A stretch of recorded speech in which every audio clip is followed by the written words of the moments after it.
we're all doing this because we love wood turning, and we're just sitting on a tailgate chatting. And this is what it's supposed to be about. And some of these folks I sent it to, they have no concept of that. And they ask, where do our sponsors come from? How do we pay for things? Why do we, how do we do this? How do we afford that? How do we, and I think the answer is we're just a bunch of friends. And I don't know of any other way to explain it.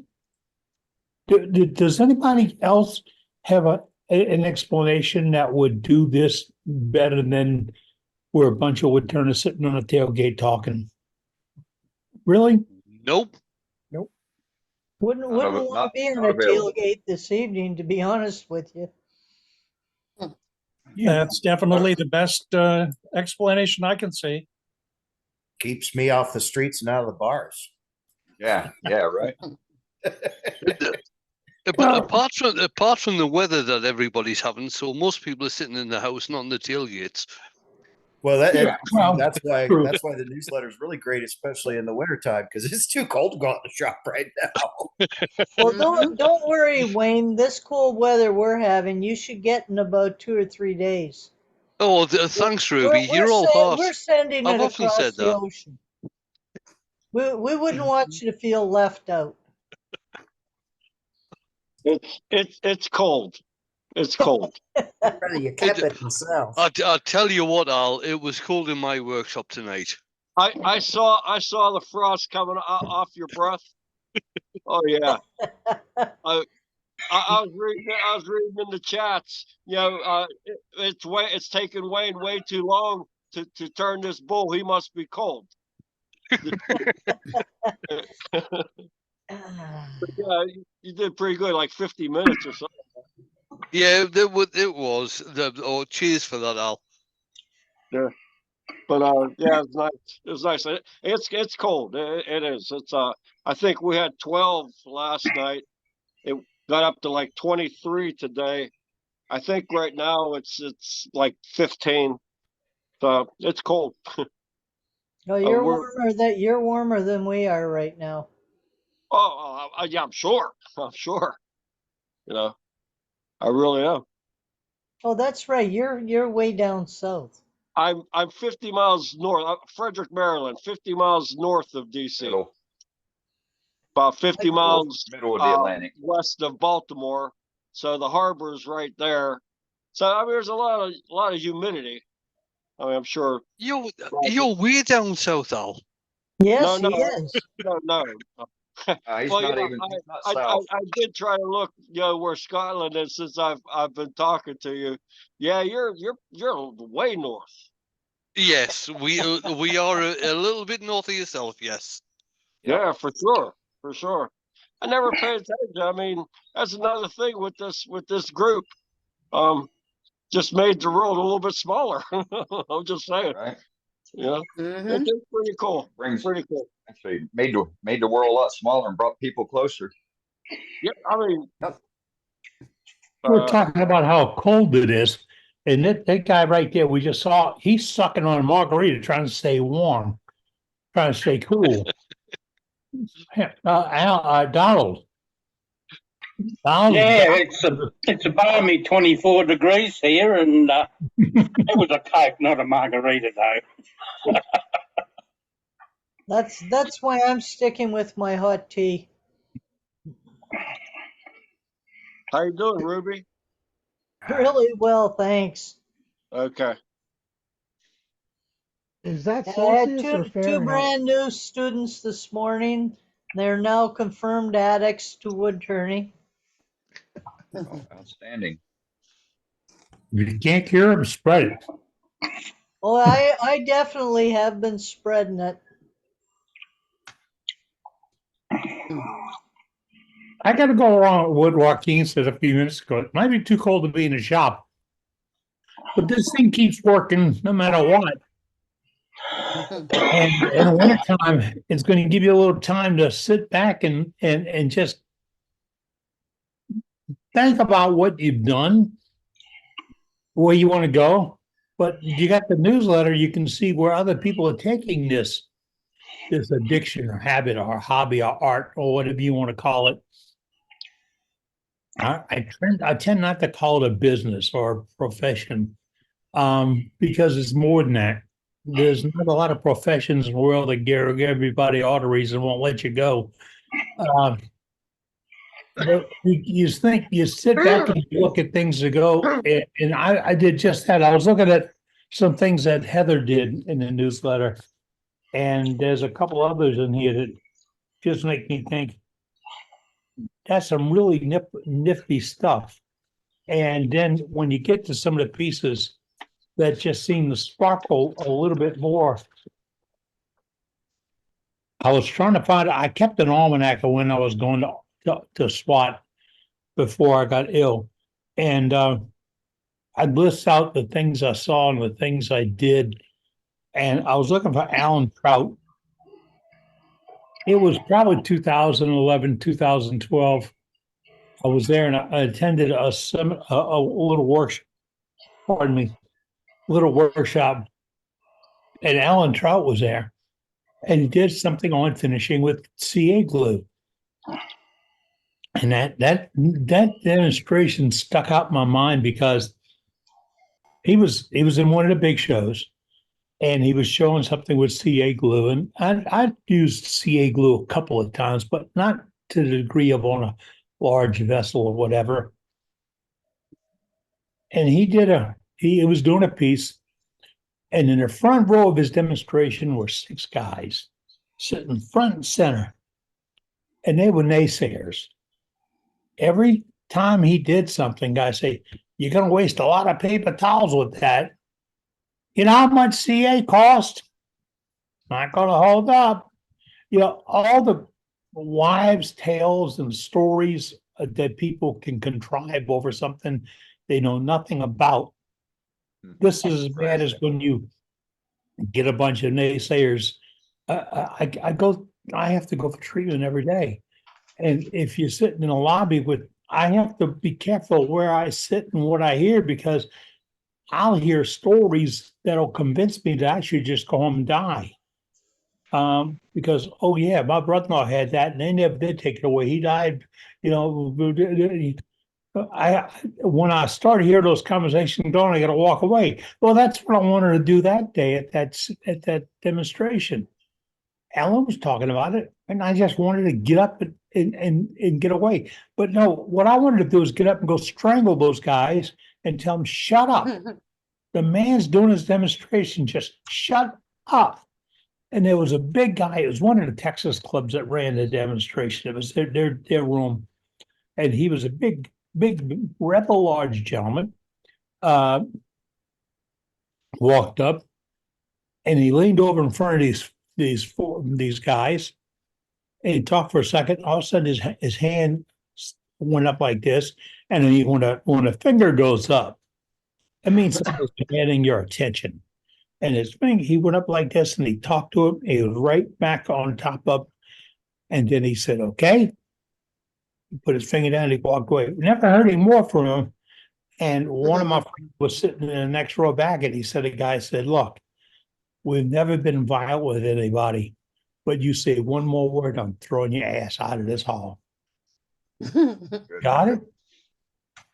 And I said, "He didn't say it." He said, "Yes, sir, he did." That big, kind gentleman that was always a smile on his face said, "Shut up. Let the man do his demo." And it interrupted the demo. Now, I had to go to another presentation of his in order to absorb the whole thing. But I came back convinced, man had something going on. I had to go play with this. I had to go figure out what was happening. And he really had clicked. Now, what he did then, that we consider rudimentary or antique finishing at this time. And when this organization was formed 4 years ago, 225 meetings ago, in fact, I keep track.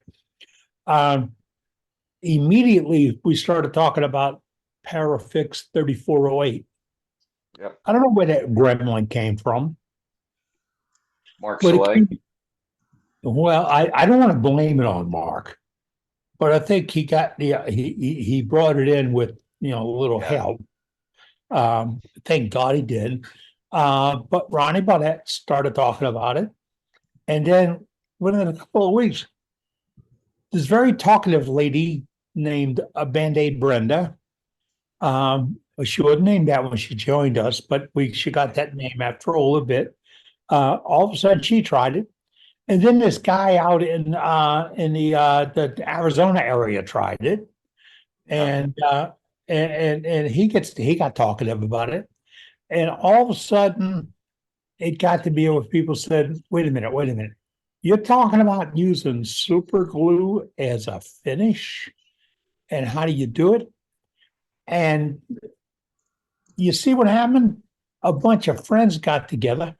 Somebody paid attention to what somebody was doing, went home and played with it, and then spread the word about it. Ta-da! We should have an orchestra behind us. Ta-da! There it is. That's what we're looking for. Another ta-da! We get it sometimes. But that's when mine came about, right there.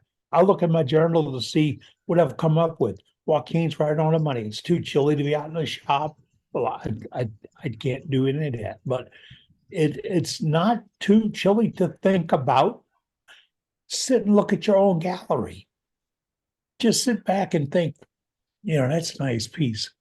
What if I took the embellisher and ran, instead of just burning in two lines, I ran a little chatter, right? A little bit. And I did that with an embellishing tool I built using a knurl I picked up out at MSC Director, some of those places, and put that little line in. And then I seeded that line with a little rub-in wax or burned it in with a piece of exotic, stuff like that. I can sit back now and look at the history of my work and the history of other people's work, because all that's on our website. And that never happened before 4.5 years ago. That was not there. And I can look at all that and say, you know what? I want to take this piece that I've got and do something a little unique with it. That's what Doug Miller would do. Doug Miller would look at it. I got 2 or 3 or 4 of these pieces. Don't want to turn them. I'm not going to turn them alike. Let me see what I can do with them. I can have the same piece of ash or the same piece of mulberry or the same tree of oak, and I can flip and play with the designs and things like that. And I can look at embellishments and offsets and different centers and how I'm going to hold it. And I can take all those ideas, all those other people, put in there, and I can put them in my work. Yeah. So all you turners did all the work, and now you've given me all your ideas. And what I'm so proud of is you do that. You're not embarrassed. I belonged to a club one time where a guy said, whatever you do, if you turn this, don't call it such and such because it's the name I put on it. Really? Yeah. Other people, we had professional turners in the group that would get offended if somebody copied their work. Isn't that a height of, I would believe it'd be an honor to have somebody say, oh man, I made one just like that. After I saw what you did, I tried to make one just like that. I'm not copying your work, I'm honoring your work. Remember, God put this little thing in there that no 2 pieces of wood are made alike. And no 2 pieces act alike. They don't cut alike, they don't finish alike. They don't stay looking alike. They all move. So what you take and do with it is yours. And I had a guy say, I hate it when you do this stuff just like I do. I'm sorry, but people have been making bowls since people started walking the earth. So what made it unique for you? I just think what we do and we share should be, I should be proud. If I look up now, I'd melt if I made a piece showed everybody, and the next week I saw that Ruby Claire did it. I would melt right here. I would. And then a couple days later, somebody like Randy Smith says, yeah, but that's nothing. And, you know, and it pops up with something to change. The real embarrassment for me would be the little outlaw from Alamo, Texas. You know, that'd be him. I mean, he'd pop up and say, yeah, but you didn't even push the button. You know, it's just things like that that make you feel really good when you see the changes come about, the changes come about, the changes come about. The master of technique and design and gadgets and all got on here and showed us gizmos. And a week later, our little gadget master came up with changes and adjustments to it to make it a little bit different. You know, and that's what happens when you play with the gray side and practice it. You have those moments, don't you? Don't you have those moments when somebody shows you a piece and they say you did this, and you all of a sudden you envision that you've changed the way the edge is cut, or the way it sits. The bowl sits flat on a table, or it's got some rise to it. I was trying to explain to somebody the other day about a bowl being elevated, and what did I mean? I said, well, it doesn't suck the surface. You know, when it goes around, it doesn't suck onto the table. Well, I said, yeah, I want to see the gracefulness of the lines, and then it stops. I don't want to see the wood has its own grace, and sometimes that's crazy. It speaks to you. It says, I want to be up and I want to be airborne. I want to be lifted. And so not all bowls look like a Tupperware bowl. You know, and we see this in pieces. You see somebody turn something and say, oh, I wish they'd left a foot on that, or that thing needed a bead, or things like that. Who just said it? Matt said the changes you can make to a piece are unlimited. It's what you can imagine when somebody shows you something that's being turned. It's what you see in a block when it's sitting on the floor, and you pick it up and say, "Oh, put it on a leg. Yeah, put it this way, or I'll put it that way. What? See it? Do I hold it like this and cut it, or hold it like that? Got it. Okay.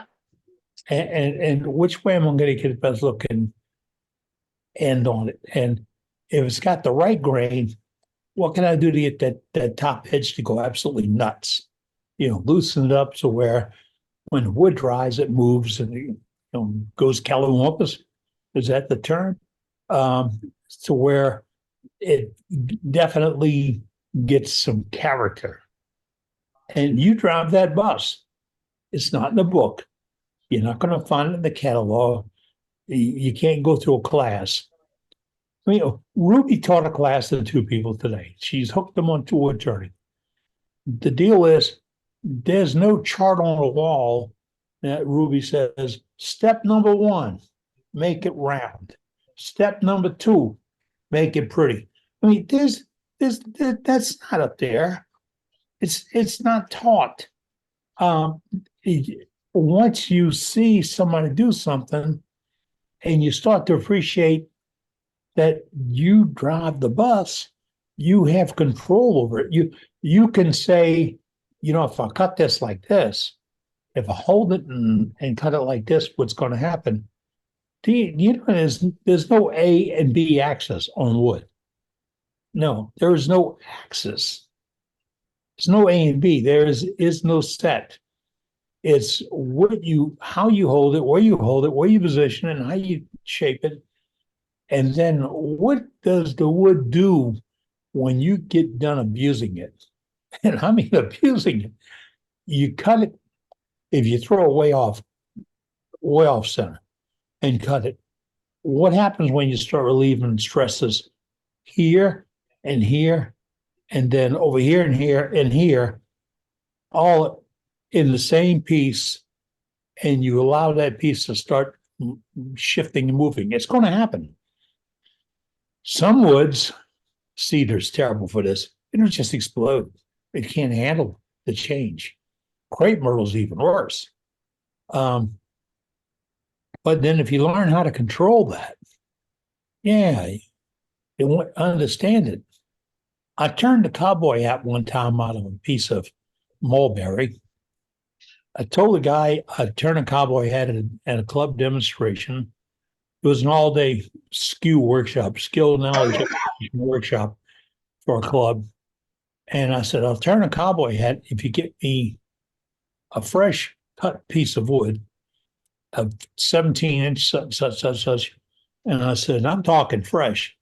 Well, he arranged to have somebody cut it that morning and brought it to me. And I mean, it was wet. When you set it down, it would run, it would drip. It was almost you needed a snorkel to cut it. I was amazed at the quality of the log. I turned the hat, but halfway through I had to stop and eat because it takes about 4 or 5 hours to turn the hat all the way through to finish.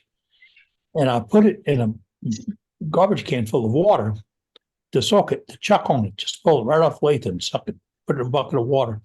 And the guy said, yeah, I'll let it dry out. I said, it's flinging water. I mean, it's wetting the ceiling 10 feet away. It's wetting up everybody around me. And I said, no, I don't want it to dry out. That's anti what I wanted to do. When I got done turning this piece, it was as pliable as if it was a cowboy hat out of the Sylvester store down the street. It really was. An hour later, it took a shape that was unbelievable. Brim down, sides up, tip, everything. It crushed in. It became perfect cowboy shape. In about 30 minutes, it went bone dry.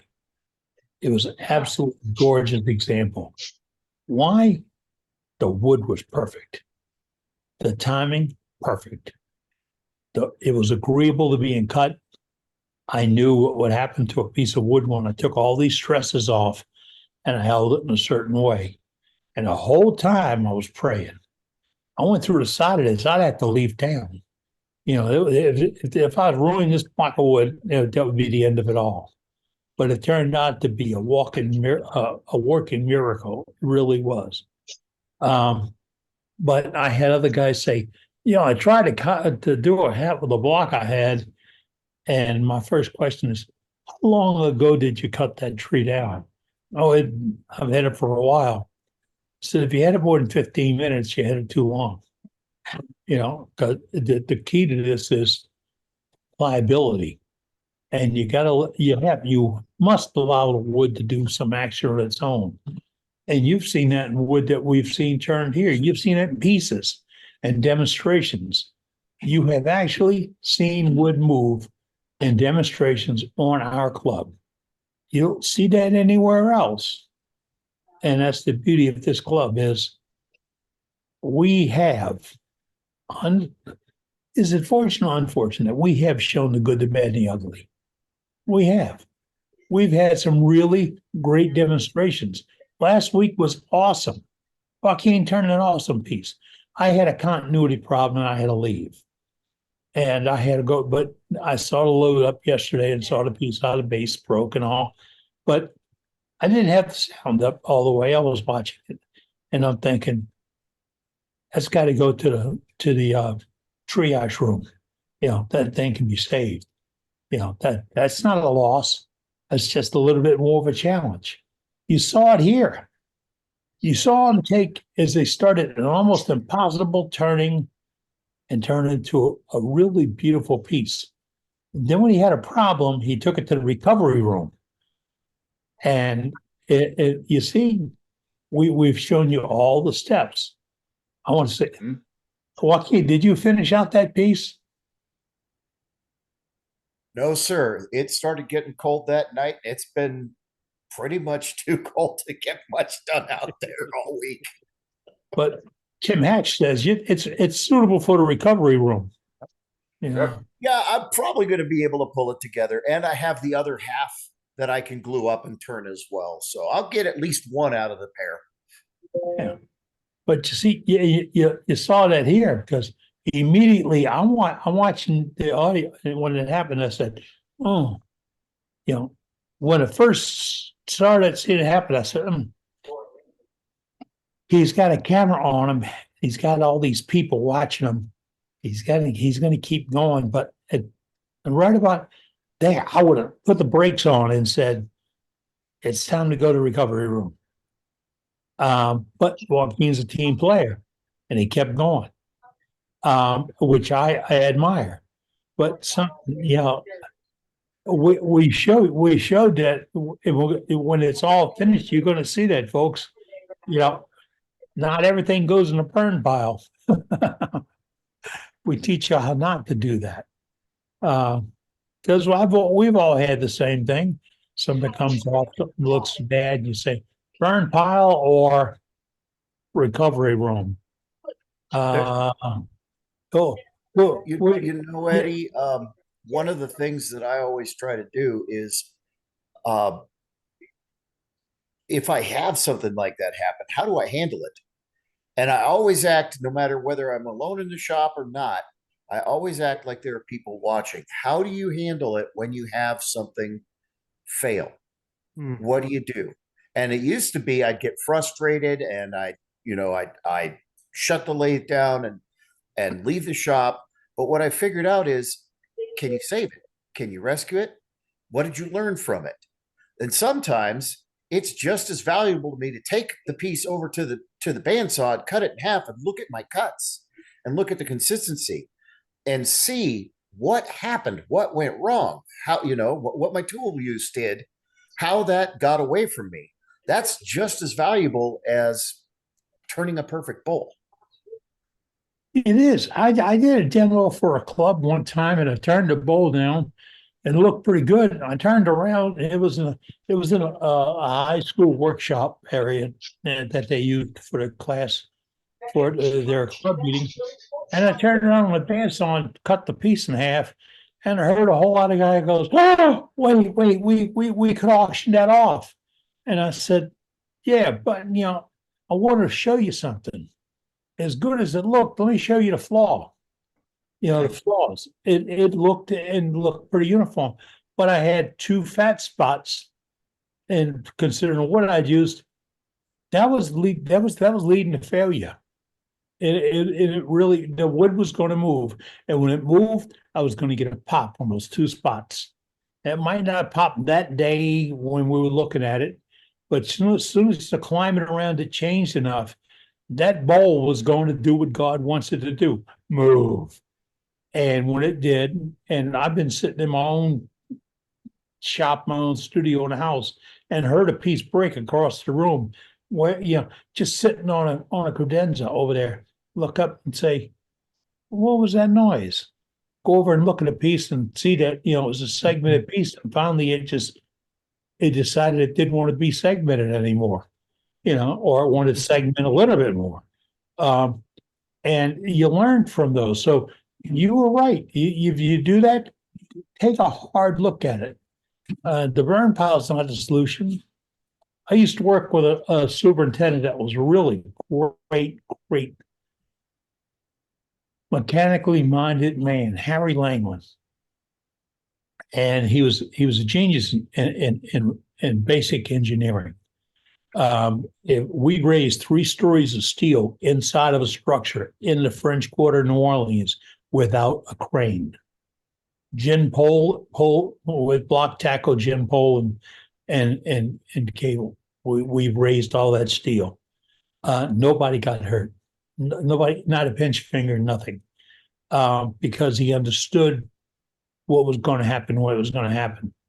If he had a problem, he'd just say, "Back in a minute." And he'd walk out the door and go for a walk for 10 or 15 minutes. And he'd come back in and he'd say, "Okay, this is what I'm going to do." And they'd have the solution.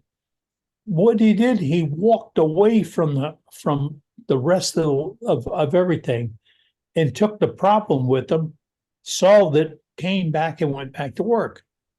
If you hit that kind of a spot in your shop where I hit that, don't get mad, don't get pissed. Don't go breaking stuff and throwing stuff in the burn pile. Step away and think about it for a minute or so. What really went wrong? And if you take that moment, don't talk to anybody else about it. Just think about right here. Just think for a second. What was I doing that would have caused that? You know, did I really pick up the wrong tool to pick up a little bit of speed? Or did I try something that I saw in a demonstration but had never practiced before? It'll look really good when Bob did it a couple of weeks ago. He just flipped that thing over into such a, yeah, but that wasn't Bob's first time trying that. You know, I remember watching Larry Zara do a negative rake scrape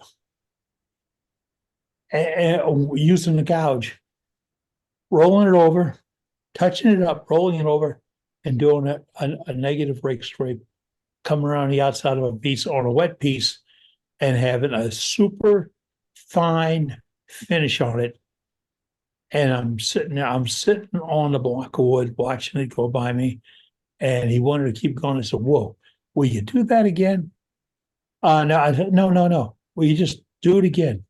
I want to see how you presented that tool and went across with it. And he tried to explain it again. I said, no, sir. I just need to see you do it again, please. And it's just, you have to trap it. And he did it. Larry was a very, very good turner, an excellent demonstrator. He's out of Spring, Texas. And he did that. And I came home. I had something on the lake out there, some chukey wood that would work really good because it wasn't very controllable. And I made a bunch of cuts. And then I turned it over and made a couple of passes. And about the fourth or fifth time, it just wasn't working. I said, you know what I missed? He put a fresh edge on. He really did. He put a fresh edge on that tool, and then he did it. Yeah. Now, that is what I'm talking about. You had a problem. Now, if I did that on a finished piece and blew the piece up, I might not have taken the time to think, wow, I did that as a stupid move. No, think all the moves. So this is the time of the year you can sit back and think about what you've done. Review the tapes. Go to the world's greatest website. Take a look at them, watch them. I mean, I watched last week's demo probably 3 times in the last day, just to see what's going on. Talk about some weird looks. I'm sitting in Clink with my iPad and I'm moving a piece. I'm trying to move the camera, you know. And Cindy sitting, she says, "No, don't do that. Don't do that. Don't do that." But I didn't holler at him, did I? You know. But you get involved in their turning or your turning. You get to share that right here. It's good. I like that. We're going to have another great demonstration for you tonight, folks. We're going to have a lot going on. And if you have not downloaded it yet, go to the front page of our website, the world's greatest website on wood turning. Yep, that's the one. And click over a little bit. I got newsletters, and then find the one that says 0117. And that happens to be today's date. And you will find a new newsletter, and sort of looks like this. Ta-da.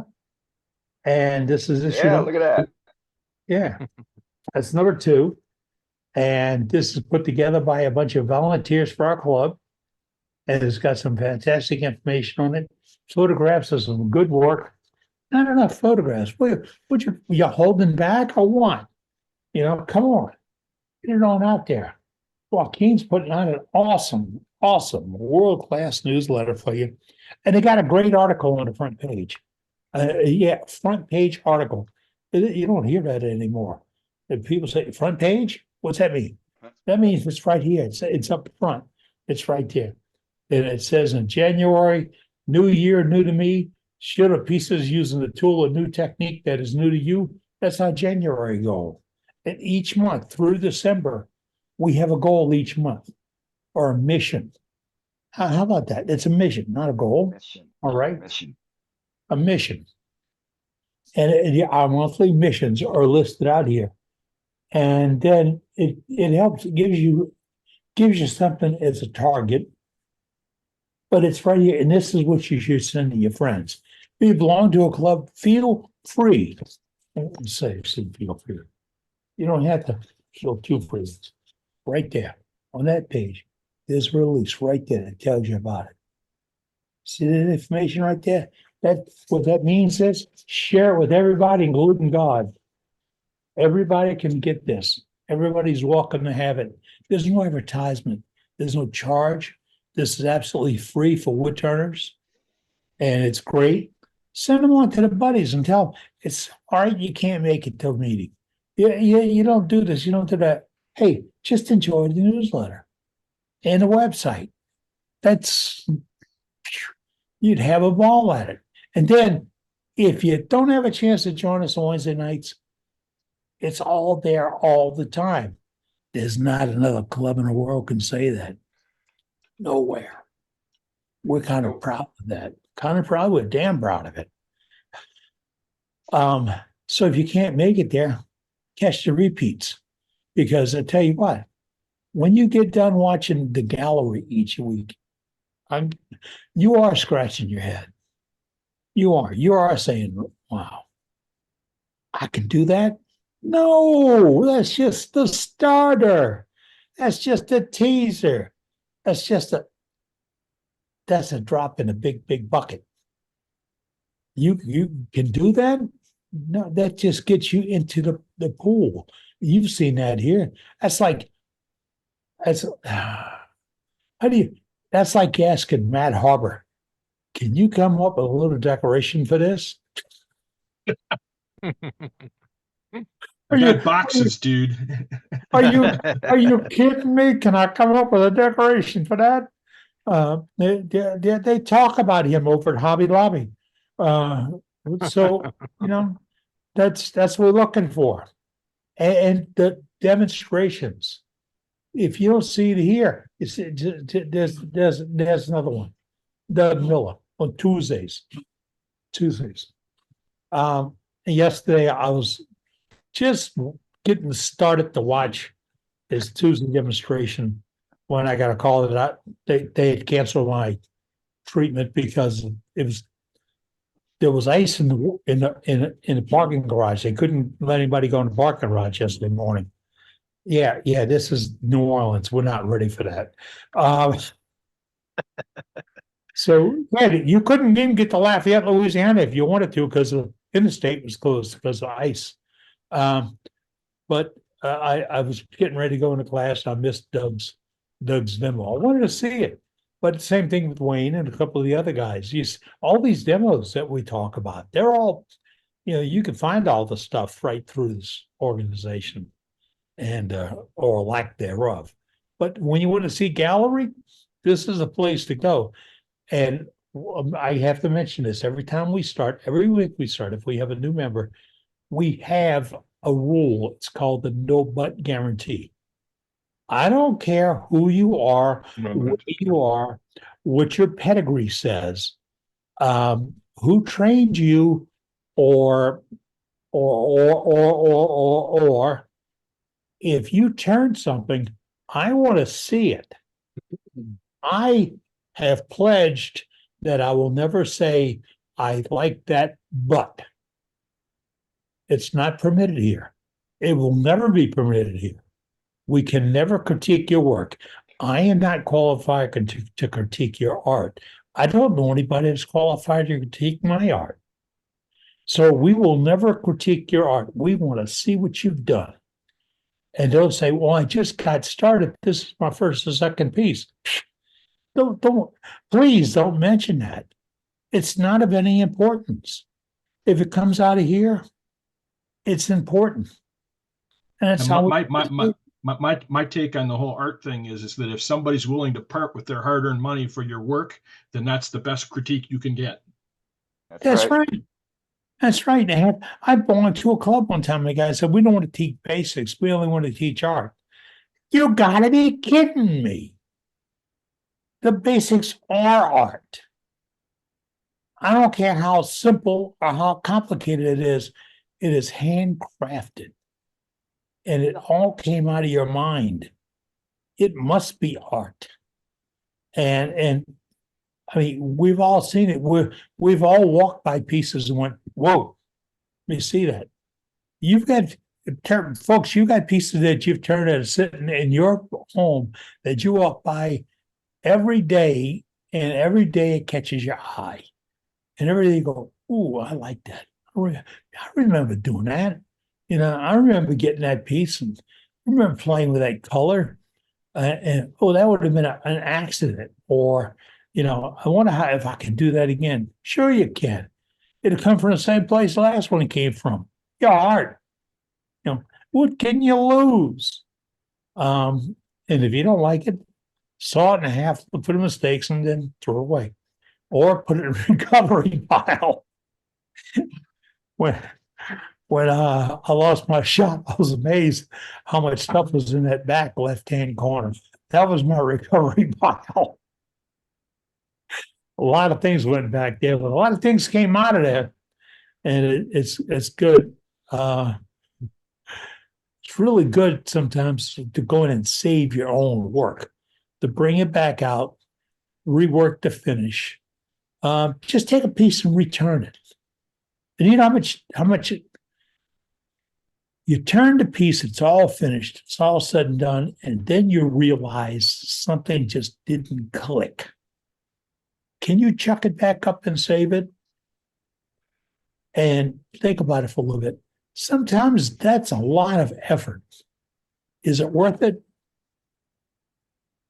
I like to believe that sometimes the effort is worth it, because it'll prove to you that you can think it through and get there. So with that, it's about a quarter after the top of the hour. We're looking to do a little gallery tonight. If you've got some items to show, all you have to do is say, "I have something to show." It's that simple. And then Dane Chandler calls on you. And it's our wild man out of Tucson, Arizona.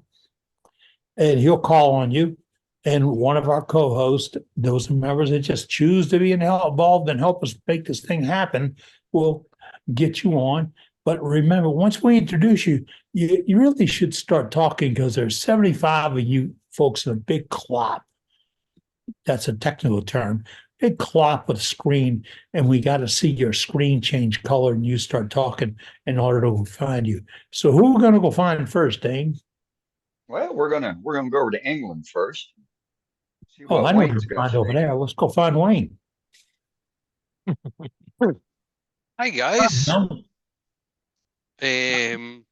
So what I've done tonight, this was on my live stream tonight. It's a piece of elm, English elm. It came from Northumberland, I believe. I got given a piece of elm when I was at the Harrogate show in November.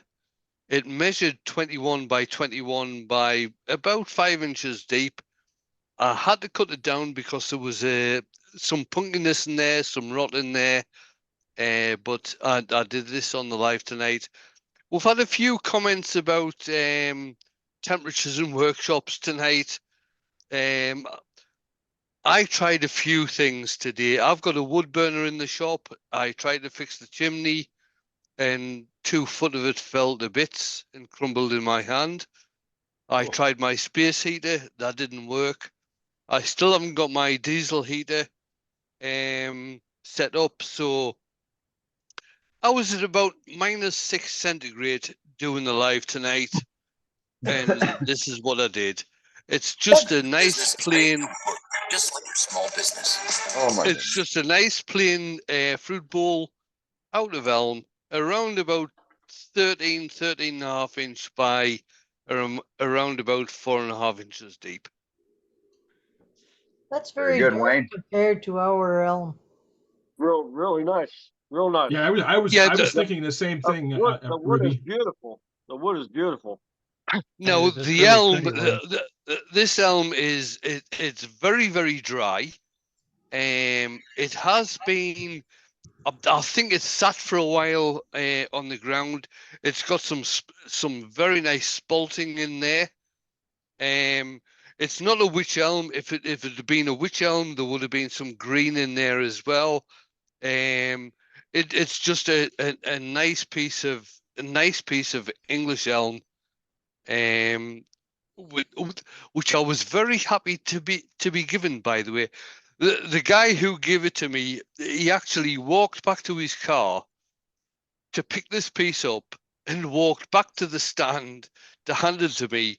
And he lost about 2 gallons in sweat because he actually carried it. That was 21.5 inch by 21.5 inch by about 5 inches deep. This was not a light piece of wood that he carried back to the stand. And it was very much appreciated. And I loved it. It was quite dry. I didn't get a lot of shavings off this. It was quite dusty. There was a bit of rot and really punky stuff on the bottom, but it turned out really nice. Yeah, it did. Good job, Wayne. Thank you. Good. Good. Thank you. I like it. Very nice. All right, let's go to the other side of the islands there, and just in case Steve might bug off later, give him the opportunity to show his piece.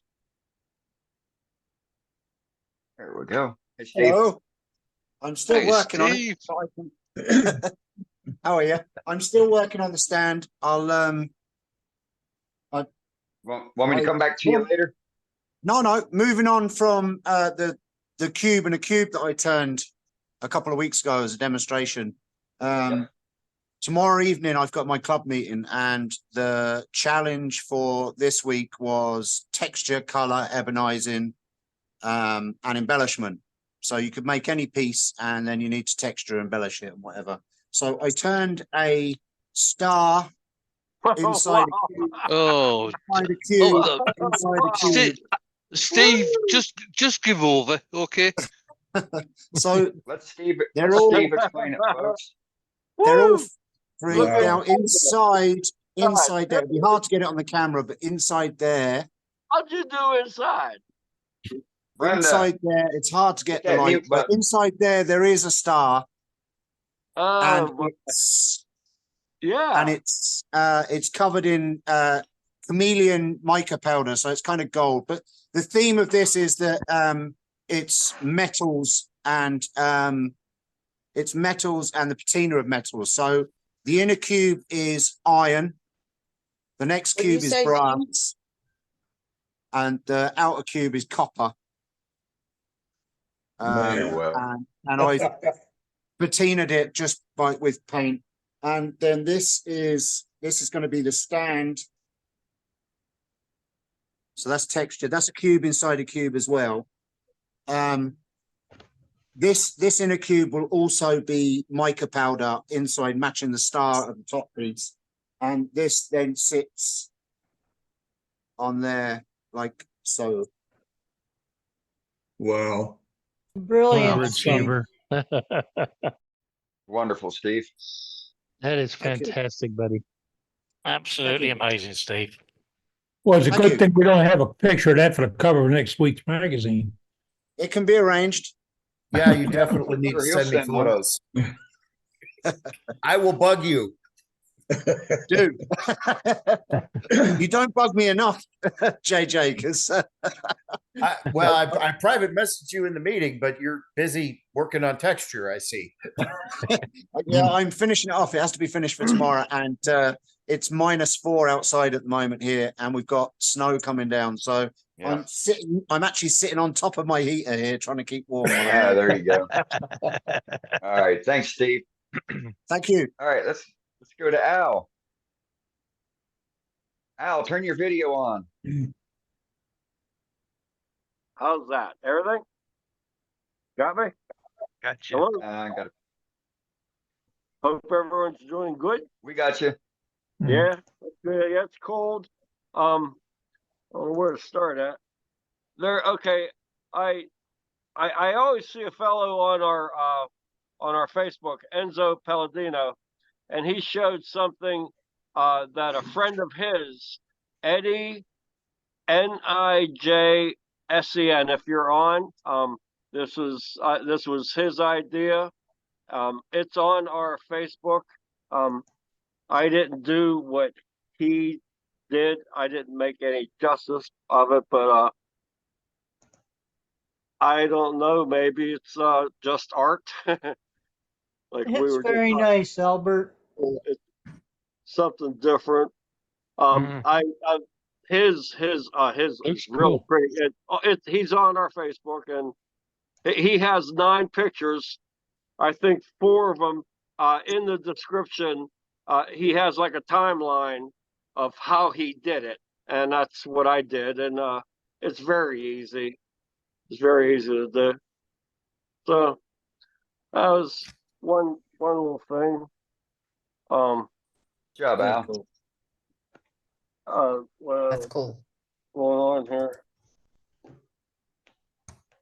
Little tea light Ooh, nice. holder. That's nice. That's That's nice. cool. What kind of wood is that?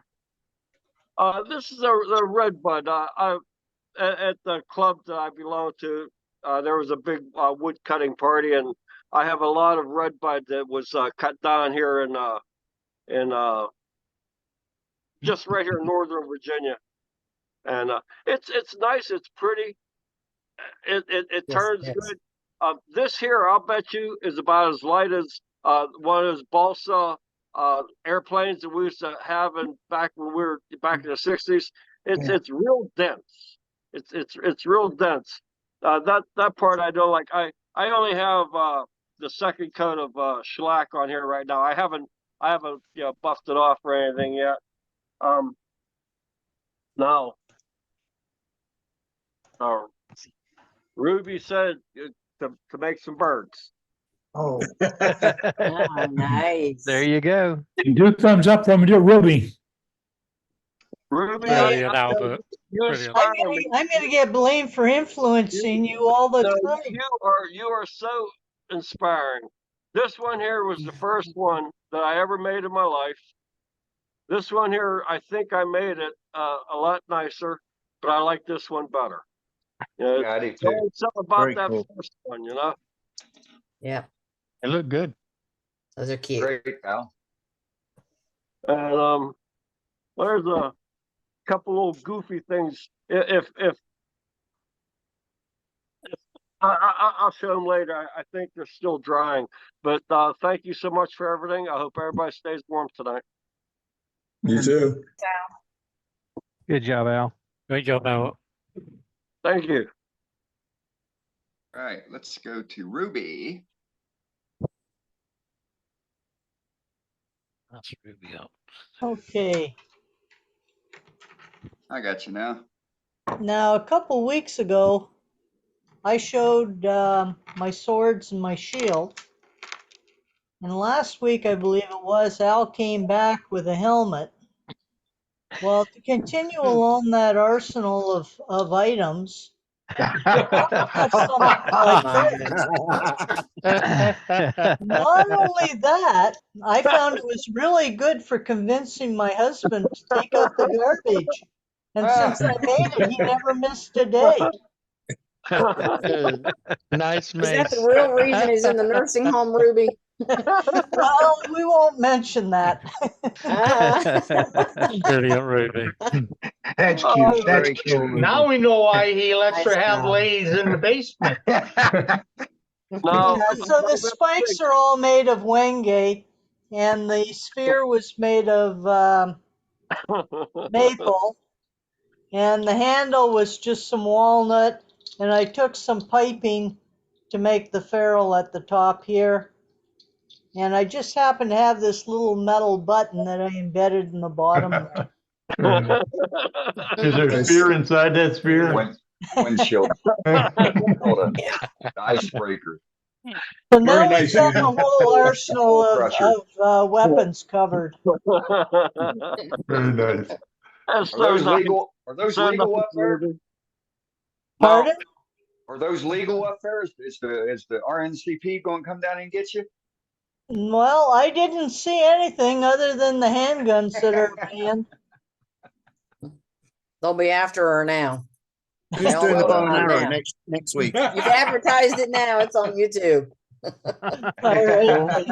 No, You're all no, ready to Oh, be Lord. invaded, Ruby. no, we have It's a to, di- we have it's to a- think, now, what other part is there?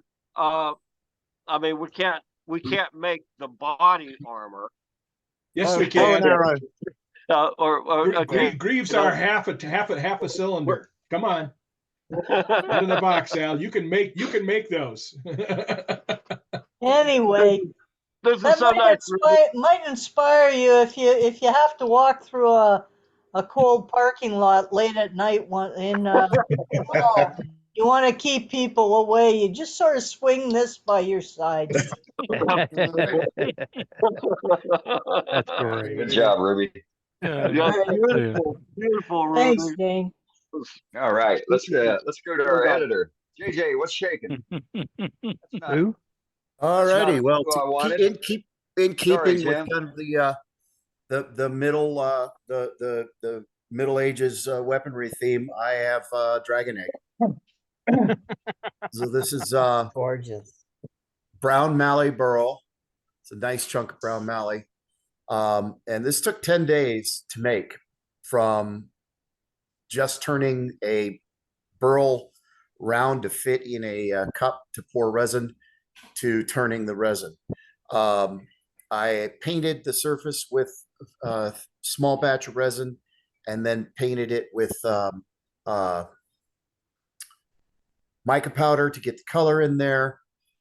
Then I had to let that set up. Then I poured this part, let that partially set. And what I can't get to come across on camera at all is there are actually swirls of alcohol ink coming up through the resin, and you just have to hold it in your hand to see it. It just will not show up on camera. Then we see some glimpses of it. Yeah, you can just get little, but you just can't, like, you have to hold it in your hand to see it. It's really subtle. Then I used Steve Twidell's jam method for spheres to hold it. I turned a cherry cup that held it perfectly to turn the bottom end. That was absolutely awesome.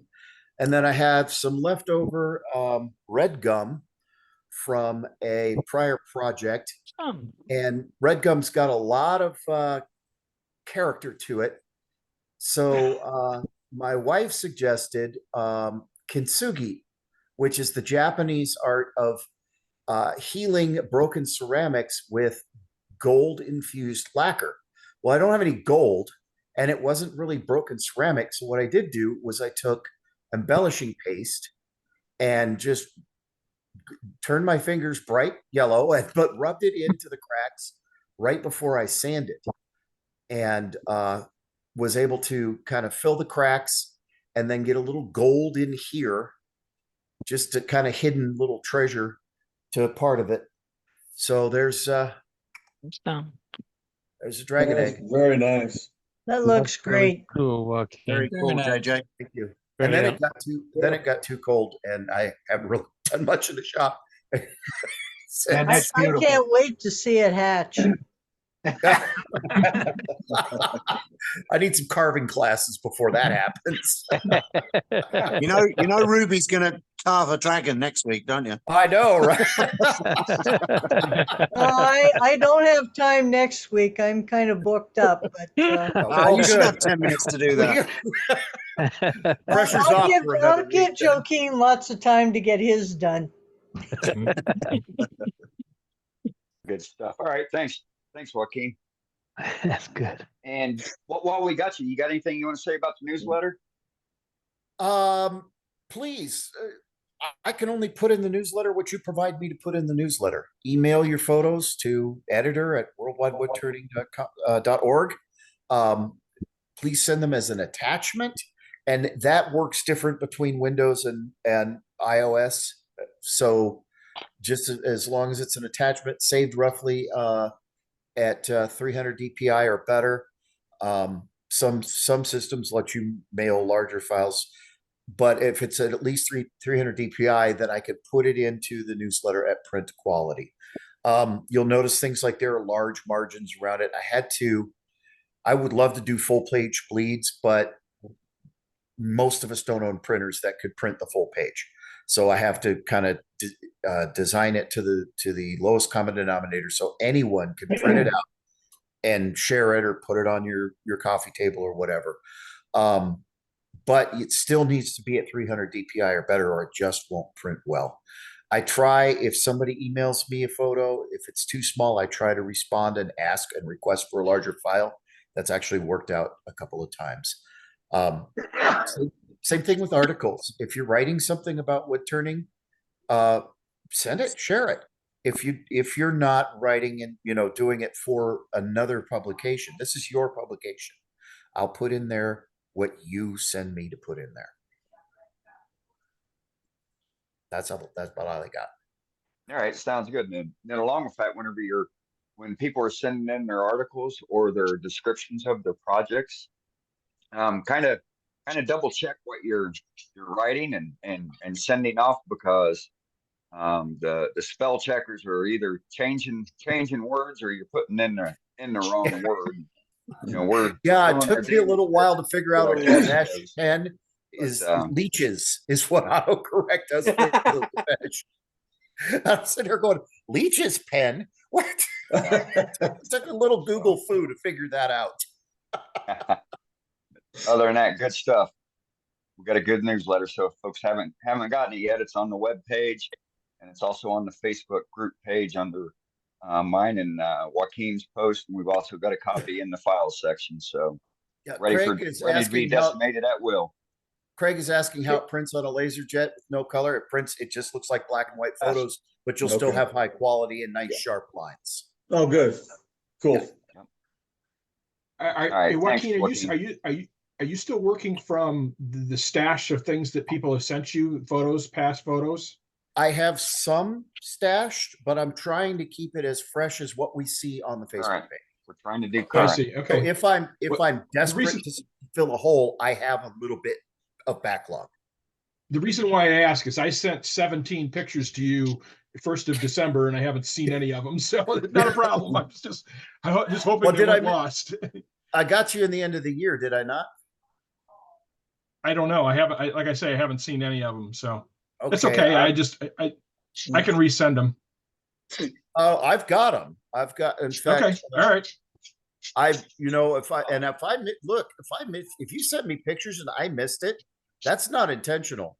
Especially the year in review, I got like almost 300 pictures, which was fantastic. Okay. But if you sent me 17 in that issue, I was trying to cover as many people as I could. So I probably squeezed one in. So that doesn't mean don't send me 17. Just you may not see them for a month or two until I have a hold of it. I go, oh, Matt sent me that one. Oh yeah, and I'll stick that in there. So okay, no problem. All right, good stuff. Thanks, Joaquin. All right, let's go to Charlie Bundy. Hello. We got you. Yeah, got me? Yeah. I see your suspenders. There's Mrs. Snowman. That's cute. Looks like Phyllis Diller. Yeah. That's great. Looks like she's been cleaning the house all day. There's Mr. Snowman.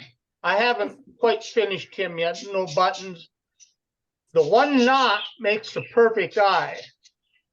And I don't know what to do with the other eye. Just do a line, make it a square. Black it in. Yeah. Put a patch Black on it it, in like like a you made boy with run. a black eye. Can't just use a And line, I he'll be made winking. a couple of little gnomes. That's my cowboy gnome.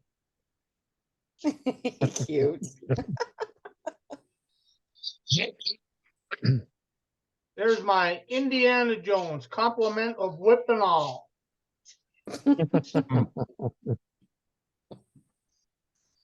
And then I was Really making a busy. clock, and I had wood left over off of the base, and I turned it into this. There you That's go. pretty. That is beautiful. This is spalted box elders. Mm-hmm. That's pretty. Very Nice. pretty. That is awesome. That's real pretty. Gorgeous. And I'd like to take the time to thank Dane for when it's been over a month now, he put that on about that KMS tool. Great site. I love it. Wonderful. Good, Charlie. They're very reasonably priced. Yes. And the That's shipping's all not I bad got. at all.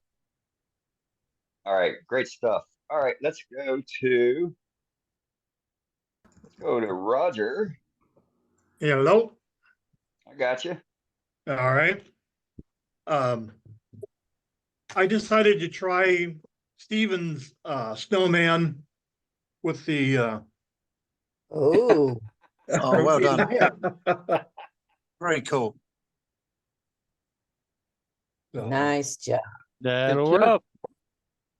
The jaunty Well snow. done. Well Yeah, done. good That looks job. cool.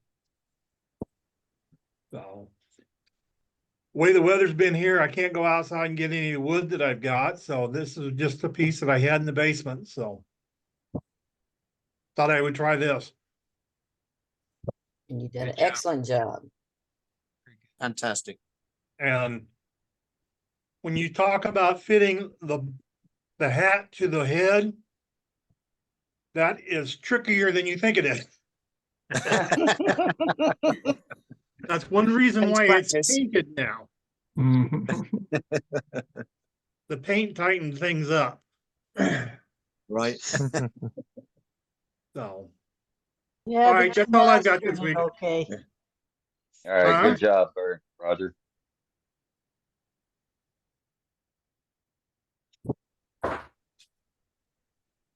All right. Let's see. Let's go to Matt.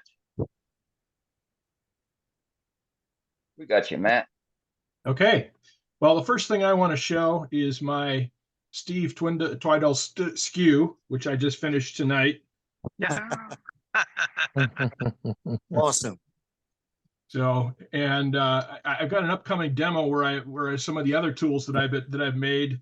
I just made this one last week. This is a chatter tool, and it's just a red oak handle, and this is a piece of copper tubing, and it's just a thin piece of metal. I had some structural steel sitting around, and I cut out a piece, and that works pretty good. And here's one of my test pieces from using that.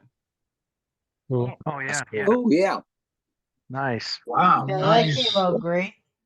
Yeah. So, and it's one of those things where I was sort of testing, like, speeding up the lathe and getting further away from the piece. So it works best if my tool rest is sitting here. So but one of the things I did here is in the design of this is I've got a straight edge and then a rounded corner and a sharper corner. So I can get I can use the edge itself, the flat edge to create one texture, and then I can turn it and just use the rounded corner and get a different sort of texture. So is that a flat edge or is that relieved? It's not really, I mean, it's just a flat piece of steel, Jim. Okay, yeah, gotcha. Okay. Yeah. So I mean, I'm coming at it from an angle, right? So Yeah. so I get the, it's just ticking one of the corners. You get the square edge, yeah. Okay. Yeah. So and then from Eddie's earlier discussion, I like pieces to float off the table. Yep. So and I just grabbed these from my stash up here above my desk. But I don't want a piece finishing into the table or below the surface of the table. I want it floating in a shadow. And then this piece here was sitting around. I'll take all the cedar you guys don't want.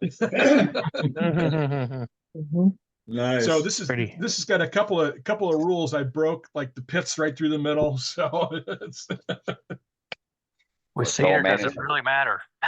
Right. Yeah, and you get it thin enough, and it warps, it just adds character. So, and I know some people would rather not have that, but I love it. So yeah, good stuff. And it Thanks, lets Matt. you get away with turning wet wood. So thanks, everyone. Right on. All right, let's go to Heather.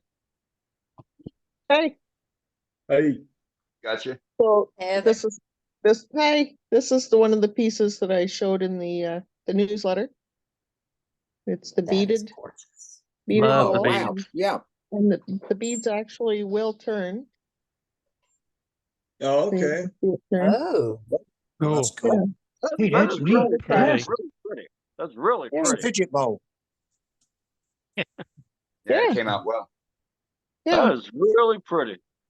Thank you. How'd you get that diameter to match all the way around so that everything's even? I actually did the beading first and then made the bowl to match. Ah, And I have another great job, beaded Heather. I have another beaded pattern on the loom right now. Very cool. Cool. That's gonna Wow. be my next one. What Nice. is that? How are you making that? It's a I've never. beaded. I mean, I'm new. What? How are you stringing that? This is fishing line actually here. And it's a loom that runs back and forth. It's kind of like weaving. Okay. Yeah. Oh. Okay. Oh.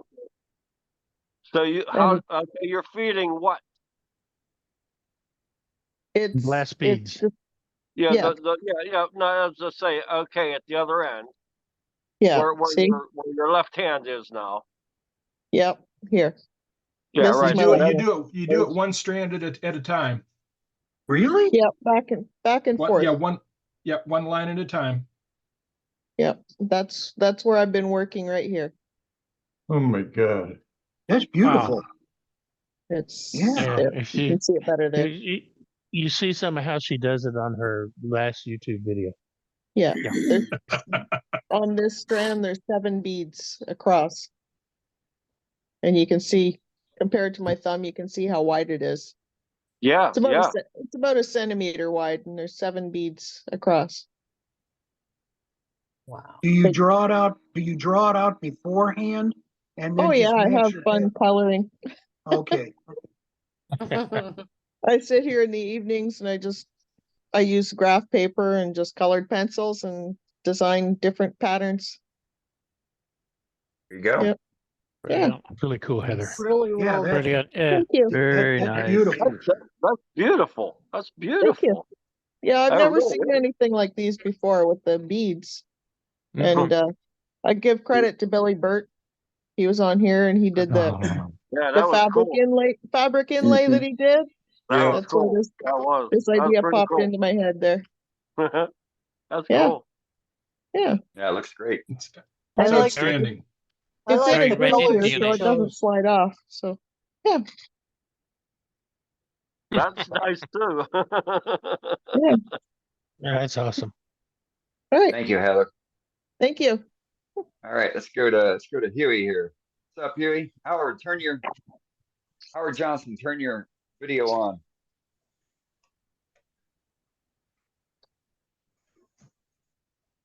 I got you now.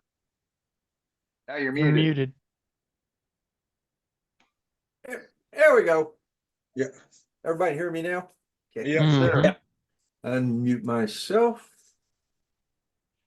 It's made a little flask, bottom hollowed, and then engraved a rose on it. And Nice. I figured, well, since it's got a rose engraved on it, man, maybe I need to put a rose on it in it. Cool. Nice. Oh, Did you make it nice too? That's cool. So anyway, there's that. That's my rose urn and my rose at the same time. And then I got something I want to share. I want to share on my screen here. Here we go. It'll come on. Share. Here we go. Oh, These- wow. Whoa. Wow. Yeah, that came out wonderful. Yeah, they did. Very nice. It's this is white ash, and it's been textured, and it's got it's iridescent paint. The turquoise is iridescent, and the gold metallic, and this is laser engraved, which this is just texture with the Sorby type texturing machine, and then over here is also texturing, but I also did some engraving with the laser. You might be able just to see the pattern right here, and then of course this is all laser engraved too. So this is Beautiful. turquoise and gold, and then there's some gray down here. I put gray on it with some iridescent medium in it too. So how did you adjust for the changing angle of the bowl with the laser?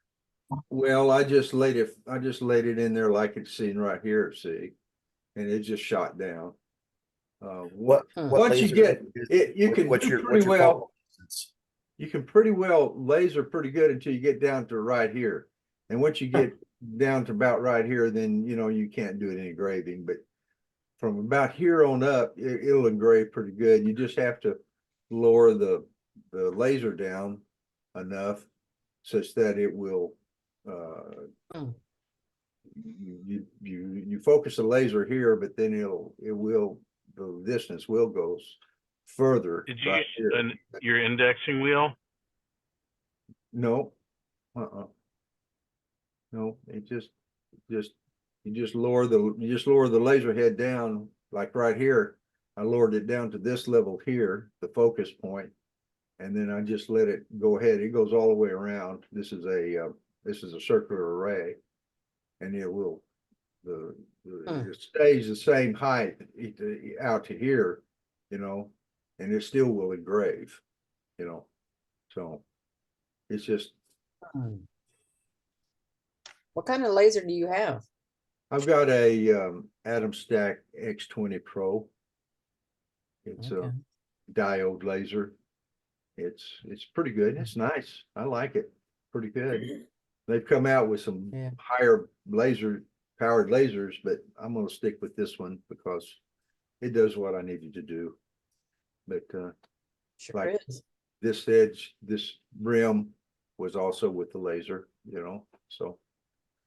But anyway, that's all I got tonight. Appreciate you. Well done. Share. That's nice. Thanks for sharing that. You're welcome. All right, let's go to. So let's flip through all the names. Patrick. Hey, Pat. We got you. Can you hear me? Yes, Yes, sir. I had a piece of white cedar, and it was kind of plain looking, so I decided to play with some colors. And is spirit stain, and then I took lacquer sanding seal and kind of blended it all together, and then I mixed chameleon powder with lacquer and sprayed that on with a airbrush. Can you bring it back closer to your face? And higher. There you go. There we go. Oh, and there. The actual finish itself is true oil gunstock finish. Oh wow. Nice, really nice. Looks great. That is beautiful. Nice blend of colors. Yeah. And the top is a piece of mulberry. Cool. Very nice. Yeah, it's really pretty. Thank you. Love it. Good job, Patrick. Thank you. That's all I got. All right, let's go to Super. Don Norton.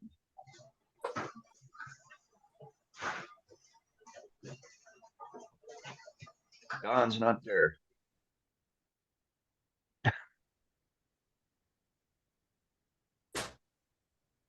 Kingsley. Dave, you there? I'm here. Dave. I'm here. It's sort of a amalgamation of a bunch of stuff. Oh, Nice. I see you. oh, I don't see me. But anyhow, There, yeah. It's That's cool. It's Yeah, maple. for some reason this update when people talk, the spotlight comes off. So Well, This is maple, this is walnut, and this is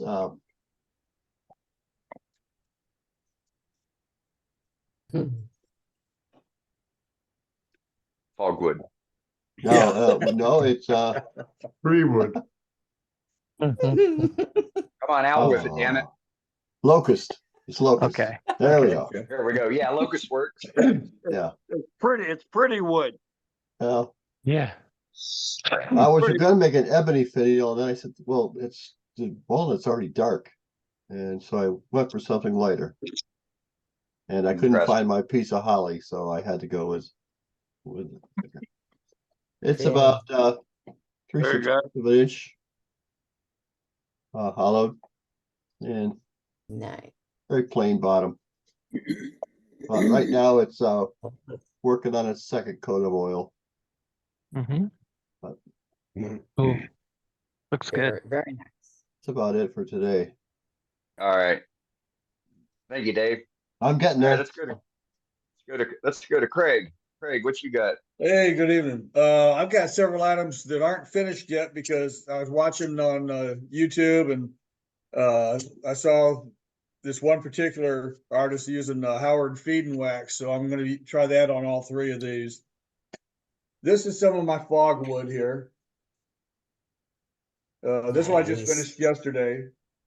Mm-hmm. It's got a And puppy inside. okay, I didn't see it. Yeah, that is just beautiful. Knowing where you picked that up from in your mind, that's beautiful. Well, thank Well, you. That is. You know, this one here would when I first started working on it, it had some really big cracks.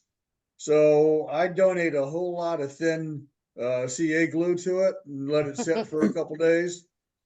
And I was concerned, but all of these cracks and everything, if there is any shine, that's a CA glue shining that came through it. Mm-hmm.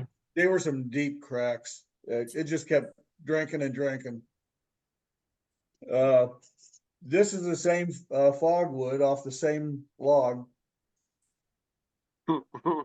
Interesting shape. I love it. Neat idea. I love it. I love it. Yeah. That would make a great sleigh. I Mhm. love oh, there you Could add a go. bench in there. Yeah. Well, Put some what snowmen I was in wanting, what I was wanting to do is to find out what happens when you go through the wall. And what I ended up doing on these sections here, because they were still kind of jagged, so I went ahead and I just took my sandpaper, my 2-inch disc, and smoothed everything out on that. And I had a friend down the street had a live oak cut down, and he gave me 3 or 4. He gave me 4 logs that were about 2 foot long. Some of them were like 20 some odd inches in diameter. And I finally decided to get my chainsaw out the other day and cut blanks out of them because they've been sitting there forever. One I had to throw away or burn because it had termites in it, but it was spalted. Yeah, it is. Beautiful. Oh, nice. Beautiful. That's nice. This one's not finished on the inside yet because I only had a straight tool, but I want to share with you because I'm excited that I got it. I got me a new set of carbides. Yes. They get christened tomorrow. Fun. There Let you the go. fun begin. But this one right here, what I'm hoping is I can get through through the walls without damaging too much on both sides. Get it thin enough so it actually comes through, so there is an opening. Mm-hmm. And then finish with the sanding and everything. But again, something on the bottom. Nice. Make sure when you're measuring the thickness that you measure on the side flats there. On the what? When you're hollowing the inside, you want to be measuring where you're feeling right now. Yeah. Okay. Yeah, that's in fact that's another thing that I should be getting in from Amazon tomorrow is a set of 3 set for the thickness gauges. Wall thickness calipers. Yep. Yeah, thank you. You're But welcome. I've been working with fingers, and that works Yeah. pretty good. But Until it doesn't. say what? So it works good until it doesn't. Yeah, exactly. And on this guy here, it's a little bit more difficult. Yeah. So, but that's it for me tonight. All right. Good stuff. Very nice. Good, Craig. Thank you. Thank you. Cool. All right. Well, it's top of the hour, and we got a heck of a demonstration planned for this evening. So we're going to go to Doug Miller here in a minute. So remember, it's Doug's demonstration. For whatever reason, with the latest Zoom update, sometimes when folks are talking, it cancels out the spotlight for the person that's been spotlighted. So let's please keep the channel muted, and Doug will answer all questions and comments after he is done presenting tonight. So Doug, you ready? Ah! We got you. There we go. All right. Yeah, I'm ready. Told Dane checked on me a little while ago, a couple hours ago, and he said, I meant to check on you yesterday. And I said, well, that's okay. I've been biting my tongue for 2 weeks. I've had this ready to go for 2 weeks and just biting my tongue what I was going to do. So here we go. Here, it's going to be fun. I hope it's informational for you all. It won't be super long, I don't think. What you see in my chuck is the backside of a DuxChuck. Shared that with you last week that I had made it. This is the center section, and on that center section I have a piece of mahogany, just a little disc. It does have a flat side because my main piece that I was cutting these off of had the flat side. I'm not sure what it was from. Doesn't really matter. I've got, if I can show you, I've got some indexing marks that I have put on there. And I start off my big one right there, goes even with the split in the chuck body itself. So I just hold it there, tighten it down, and that's my 0-0. So I'm good to go there. We are going to turn just a little bit, but not very much. This basically all I'm doing is I'm going to round this piece of mahogany over. It's just for demonstration, so I'm not that worried about it. Raise that up just a touch. Held on with some double stick tape. You all will probably find, if you try to do stuff with double stick tape, you'll find you may well go out and buy a roll of double stick tape, get it home, put it to use, and it just doesn't hold. I've got a whole roll. That roll right there will not hold nothing. It's not fit for anything. In fact, I'm going to throw it away right now. This roll, on the other hand, this has been laying around. It was in my dad's shop. Now it's in my shop. This roll holds. I don't know what brand it is. There's no brand on it. Looks like it's gotten wet a time or two, but it works. And so I'm going to use it. I've already started hunting for it's Sure tape that Eddie uses, I think, that was so good. It's getting a little hard to find. You about have to order it, is what I'm finding right now. There are Sure tapes out there, but the good Sure double stick tape is not there in the stores, but it is available to order. All right. This is sitting at 610 right now, and as you see, it's not centered. I just stuck it up there. I used the quill from my tailstock to press against it for about 10 or 15 minutes. That's because it's double stick tape. Most of it is pressure sensitive. It likes to have some pressure applied to it. Okay, I've bumped that up to 1,000 RPM, and I'm just very lightly going to round over this edge and make it round.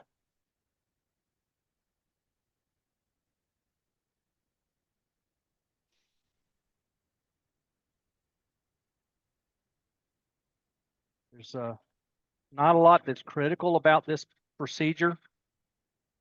Matt did something like this a while back, right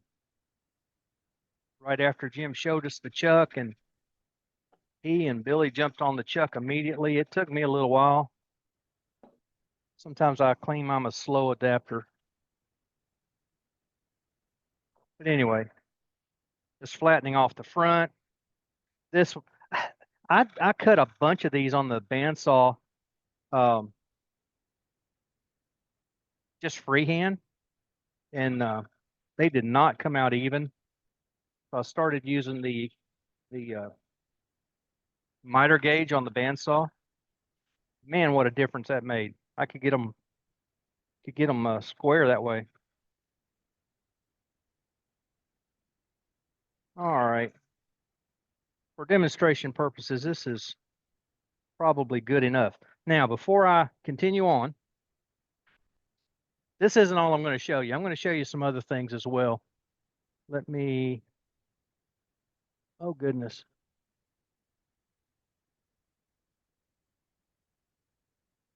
Well, I'm not sure I do it. I should be able to bring you up a more of a close-up view, but I don't know how to switch over there without losing zoom right now. Anyway, I'm just going to quickly sand this just so we can get it relatively smooth. It's going to get sanded again.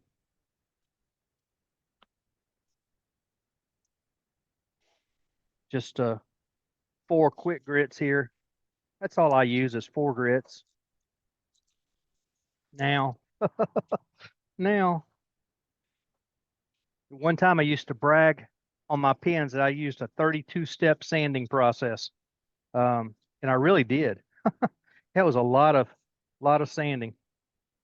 But when you include the micro mesh in it and all of that, it's kind of crazy. Okay, that's at 0, 0. Before I pull this back up, let me stop it. I'm going to lock my spindle down. I'm going to loosen my chuck. Okay, I'm at 0, 0. So what I'm going to do, I've got one indexing mark on the chuck body. I'm going to move it over to that second mark. Oops, I don't need to tighten it just yet. I'm going to go ahead and move. I'm going to turn my circle. Well, I don't need to turn my circle. I just, okay, leave it there. But that, okay, I wasn't in the center to begin with. So now I am. That's okay. It works this way too. That's the funny thing about this. It works no matter what you do. You can mess it up and it's still okay. I'm going to use my Steve Twaddell 1/4-inch skew. I'm going to make a circle right there. And that's just kind of a base circle that's going to give me something to work off of. I have started them out on the edge. This one I'm going to start in the center. It's not a big deal. There's no rules to this. I think, Matt, you made a good point when you were doing your demonstration with it. There really are no rules. It's a lot of fun just to kind of play. I'm going to go over 2. Don't ask me 2 what. It's 2 of my index marks. Those aren't measured. They're just there. Unlock my headstock. Well, I'm still in the center of that. Oh, I know why. I know why. It'll still work. Still work. All right. My tool just fell, and where did it go? In the sawdust. No, my floor is actually cleaned up. Oh, I have it here in my shop. Oh, okay. Okay. I'll just grab another one. I'm serious. That's one reason I used that crazy handle was so I could find it. And I don't see it. Anyway, okay. I'm going to make another mark out here. Again, there's no rhyme nor reason. It's going to be parallel to that, but we're going to fix that right now. Those are still off center to the disc. Hey, Doug, would it be possible to zoom so we could see what you're doing? Well, that's what I was just saying. I'm not, maybe you can help me. How can I zoom when we're in Zoom? Okay. Got to go to OBS to do it. At the bottom of Zoom, where it says your camera menu down there where it says stop video, don't hit that one. But Yeah. click on the little arrow and you should have a whole list of the cameras that you can use. There's my OBS. Gotcha. Excuse me. Well, that didn't do what I wanted it to do. OBS. Virtual camera. I use vMix, so I don't know how to do it in OBS. Right. I've got my so am OBS I- virtual camera, but I can't get to OBS to change my. Let's see if that'll do it. Do you have any other cameras listed besides OBS? Yeah, I've got all my cameras, but the cameras go through OBS. Oh, it's not going to let you open it up then. I don't Yeah. want to slow up the demo. If you can't figure it out, don't worry about it, Doug. Just keep Yeah, going. I'm sorry. I meant to have this the other way, and that's my fault. Okay. Any chance, OBS, Doug, any chance you can pinch the screen to pull it in, which will make it zoom? Just go to No. OBS and adjust it there. You can open it. If you're running OBS, Here, you can, I know how to do it. I know how to do it. I just now figured it out. I got to come out of full view. Now I can go to, okay, I'm here. Yeah. I'm there. Sorry, guys. That's my fault. There we go. That's Much better. Now if I can get back. There it is. There it is. Now I know where I'm at. Go back to full screen. Okay, now I can see what I've got. Now they're all center. Now they're all center. We'll have a little bit more fun. I'm going to come in I'm seeing 2 of those outside circles, so I'm going to go right in between with the corner of the skew.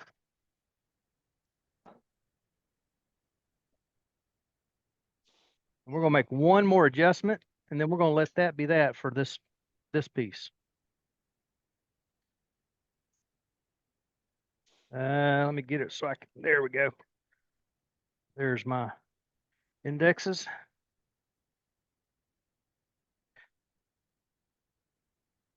Okay, and I'm going around 2 for this one, two index spots.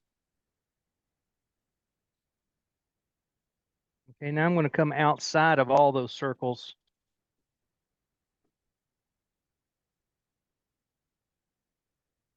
Very basic, very, very basic. So you can see now what we've got. Now I really haven't done a whole lot. It's just playing around, doing circles on different axes. I'm not going to use that. I'm going to use my knife like I'm going to act like I'm smart and do it that way. There we go.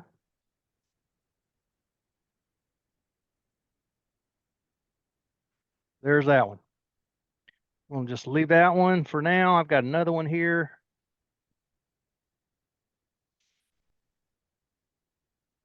Press it on.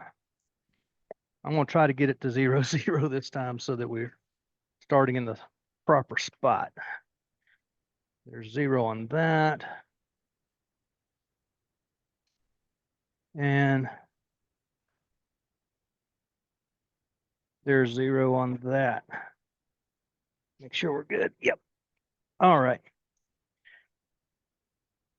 I'll move this stuff and I'm going to bring my tailstock up for just a moment.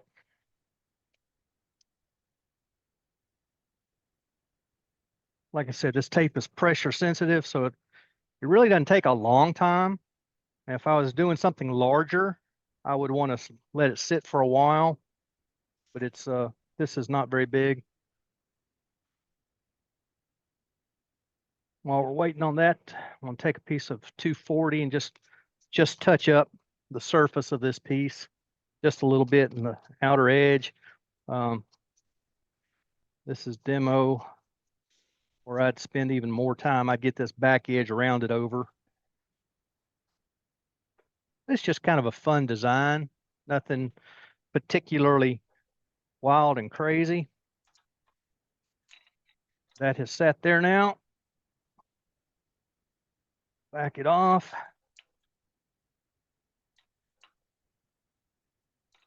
Let's get it round. Get rid of my little skew. Bring my bowl gouge back in. This could be done with a spindle gouge or bowl gouge. It could be done with a carbide, just to get it rounded over, get the edges round. Let's unlock the spindle. That's where I mess up most of the time, is I don't unlock my spindle and it squeals and makes an ugly noise and beeps real loud at me. Says, "You big dummy." Well, I thought it was coming loose, maybe not. It did come loose. I didn't have it pressed long enough. Let's forget that. I've got one, and that's all I need. I was just going to have more than one to show you. Let me bring my workboard up here. Get rid of this. If you haven't done a DuxChuck yet, it doesn't take but just a few minutes. It's really easy to do. I need to make more of the center pieces. I've only made one so far. Just a matter of if I take that loose, I could show it to you.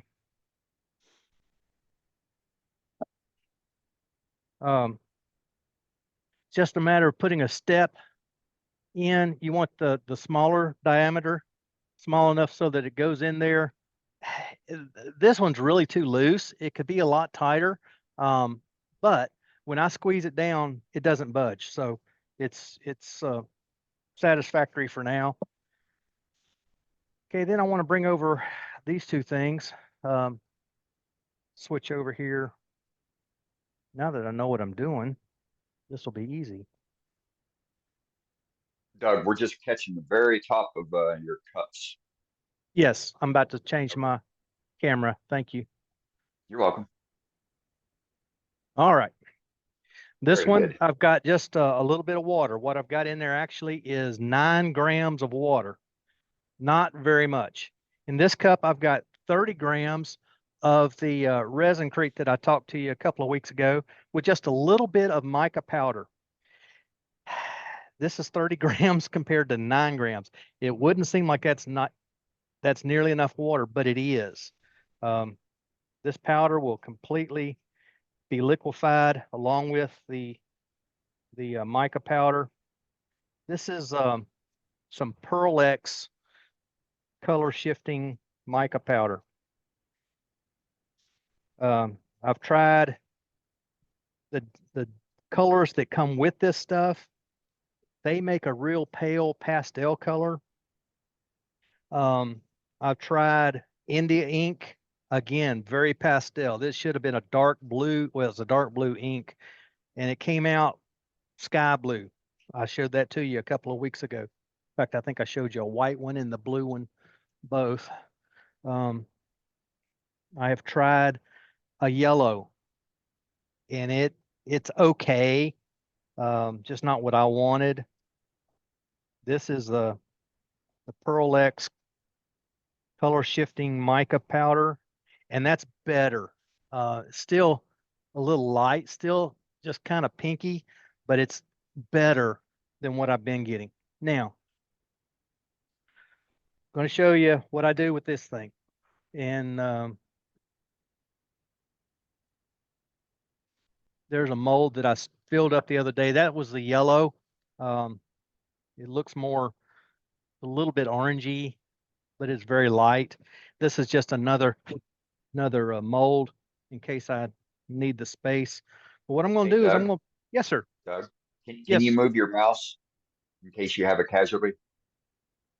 Oh, well, I'm not worried about that. It's okay. It's out of the way far enough. Thank you. I appreciate your thoughtfulness there. I'm just going to pour a little on here and kind of spread it around. Make sure I've got all my grooves covered and even down in the grooves a little bit. But I'm not going to get overly fidgety with it. This one goes all the way around the bottom here. And if I had, 5 or 6 of these, I'd probably have about the right amount, but I've got way more than I needed. I'm going to push that over to the side. I don't have any others. I'm going to go ahead and dump this on here.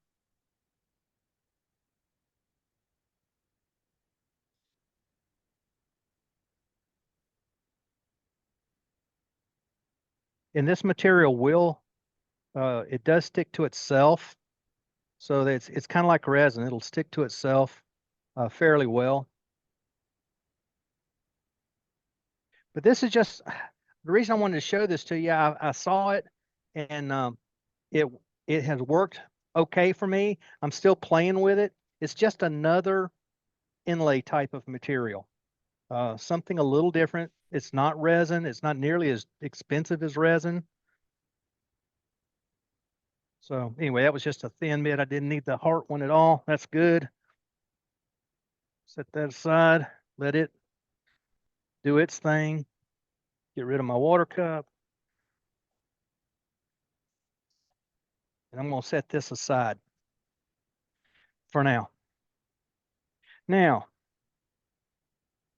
what they would say in England, here's my Blue Peter moment, or we would say, here's my magic oven, or what have you. Hey, Doug, is that resin-crete self-leveling? Looks like it is. Pretty much, yes. That little dab of water makes it very, very liquidy. And so it just goes wherever it wants to go. I'm going to come back to the in view. No, I'm not. I'm going to stay with the top view. Zoomed in. Bring my board back up. I'm just going to do this by hand. I was going to try to put it back on that chuck, but it's not really needed to. Okay. I did 3 in preparation. Get a paper towel and wipe this up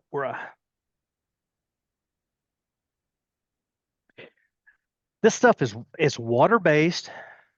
You know, you mix it with water. There's no chemical there. It's a calcium sulfate material, plaster-like. It's a little easier than plaster to work with. It's one reason I like it. I worked with plaster when I was a kid quite a bit, and it's okay. It's nasty. It makes a mess. This is not nearly as messy.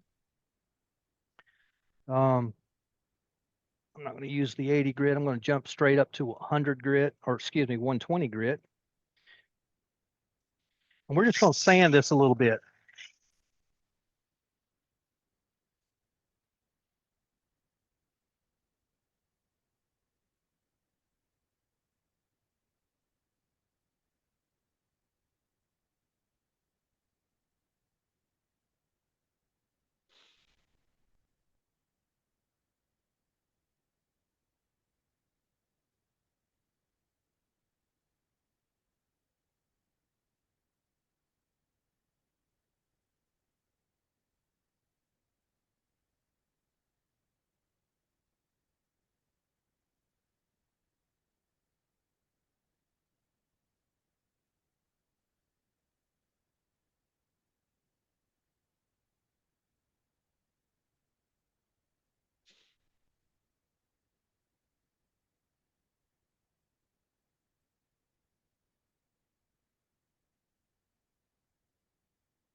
Okay, so you see there the difference. This is with it just poured on. These two have been sanded at 120 grit. All they need that, a little hole in that one, a little hole in that one. They could be mounted. They need a little more sanding, of course, and a little bit of finish on them, but nothing major. Bring that up and see, well, if I get the light exactly right. Here we go. Let me turn that light off. That'll help. There we go. Now you can see. So you can see that's very, very simple to do. It's an easy product to play with. There are probably some other things on the market you could use. Of course, we've been doing resin. We've been gluing things in. There's no glue in that. There's nothing toxic involved in that at all.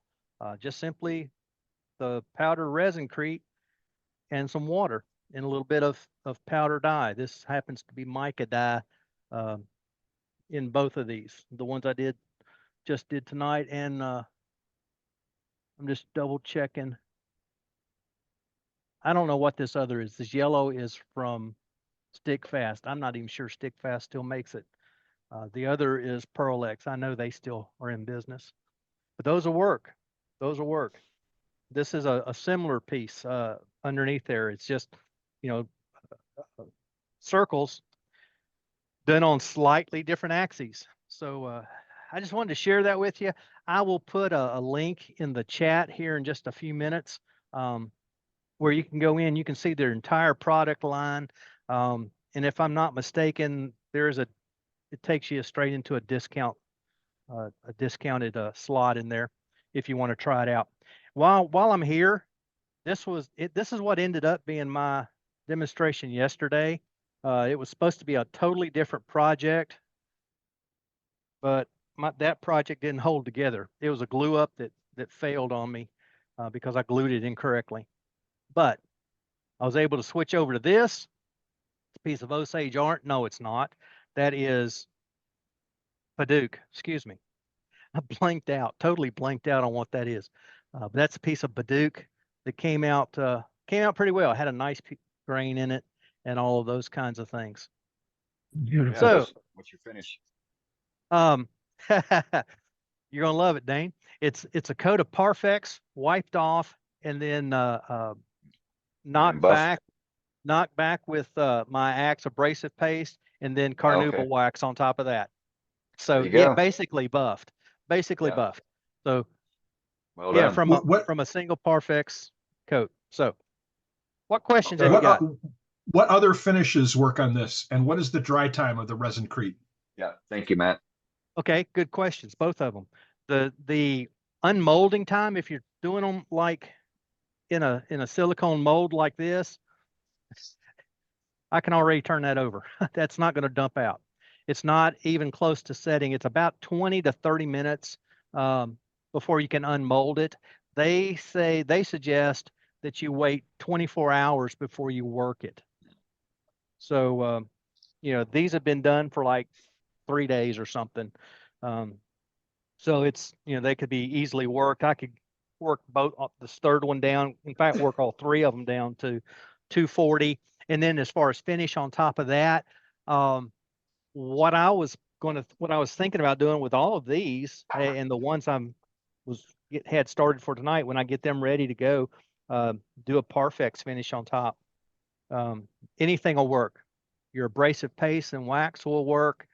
You could just simply buff them if you wanted to. Lacquer would work. Anything you can put on the wood, you can put on the resinecrete.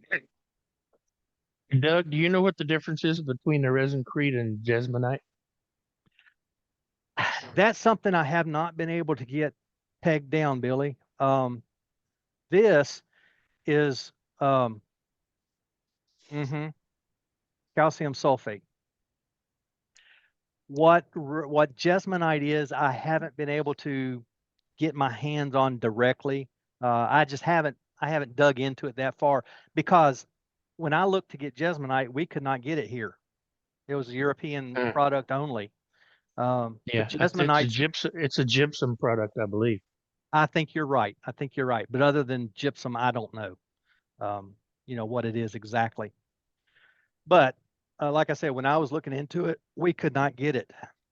They would not export it to the United States. So, but this is right here. Cool. Hey, Doug. Yes. The dry time or workable time on the little pieces that you've got there, what is that? Is that 24 hours too? As far as curing it is, yes. Yeah, it fully cures in 24 hours is what they say. Now I have taken You don't want to sand it down before that? I have not. These have been done for 2 or 3 days.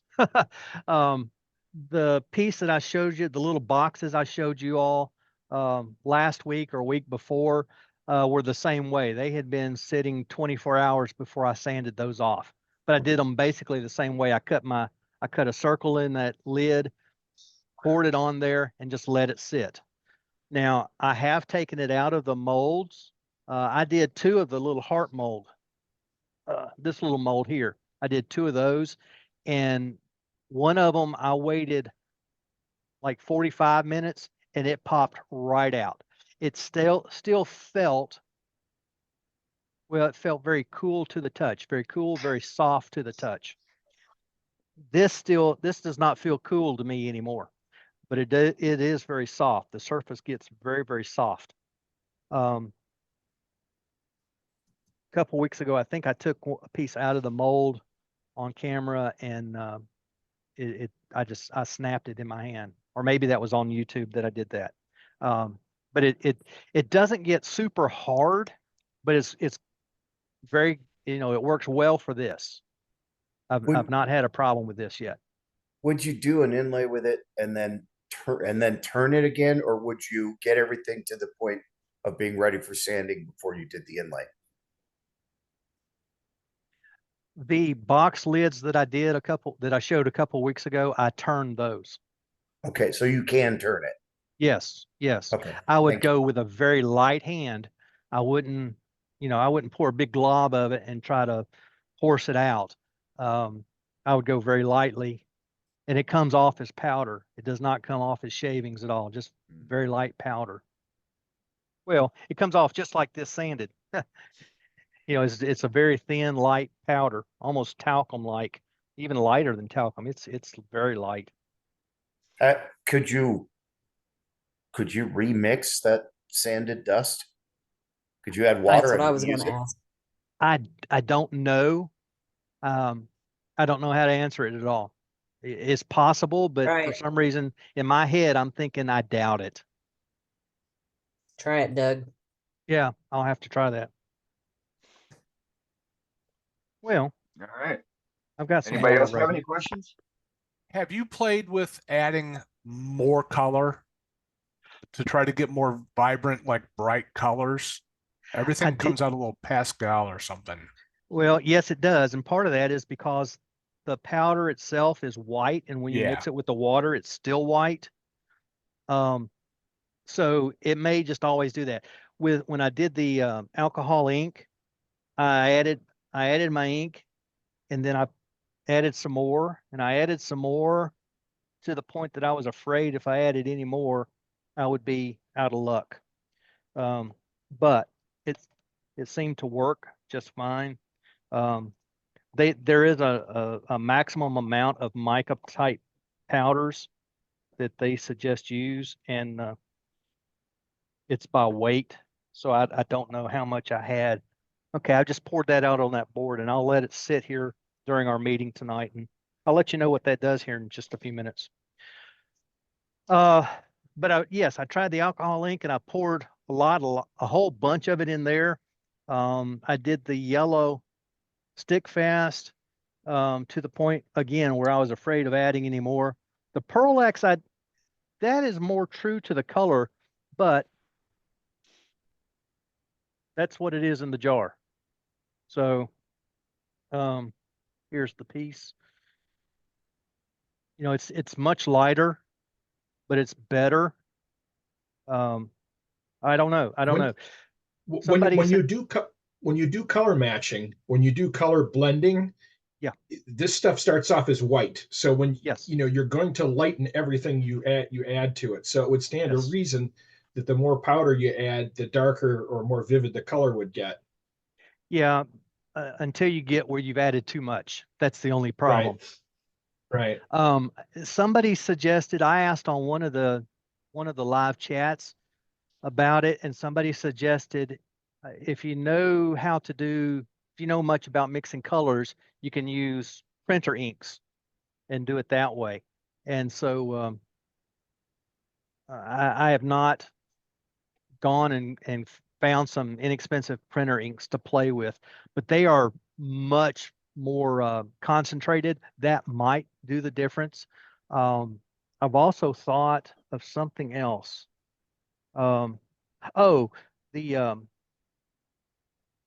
Mm-hmm. Trans tint. Get some trans tint and see what that does. That might do a good job with coloring as well. You know, the dry dyes. I'd be interested to see what something like milk paint does too. You know, you buy it in the powders, Mm-hmm. you know, because that's also water based. I'm also wondering if the alcohol in the alcohol inks isn't interacting chemically with the resin crete to do something else. But okay. Did not seem to, Matt. That was one of my thoughts, if the alcohol might. Yeah, but it didn't do a thing.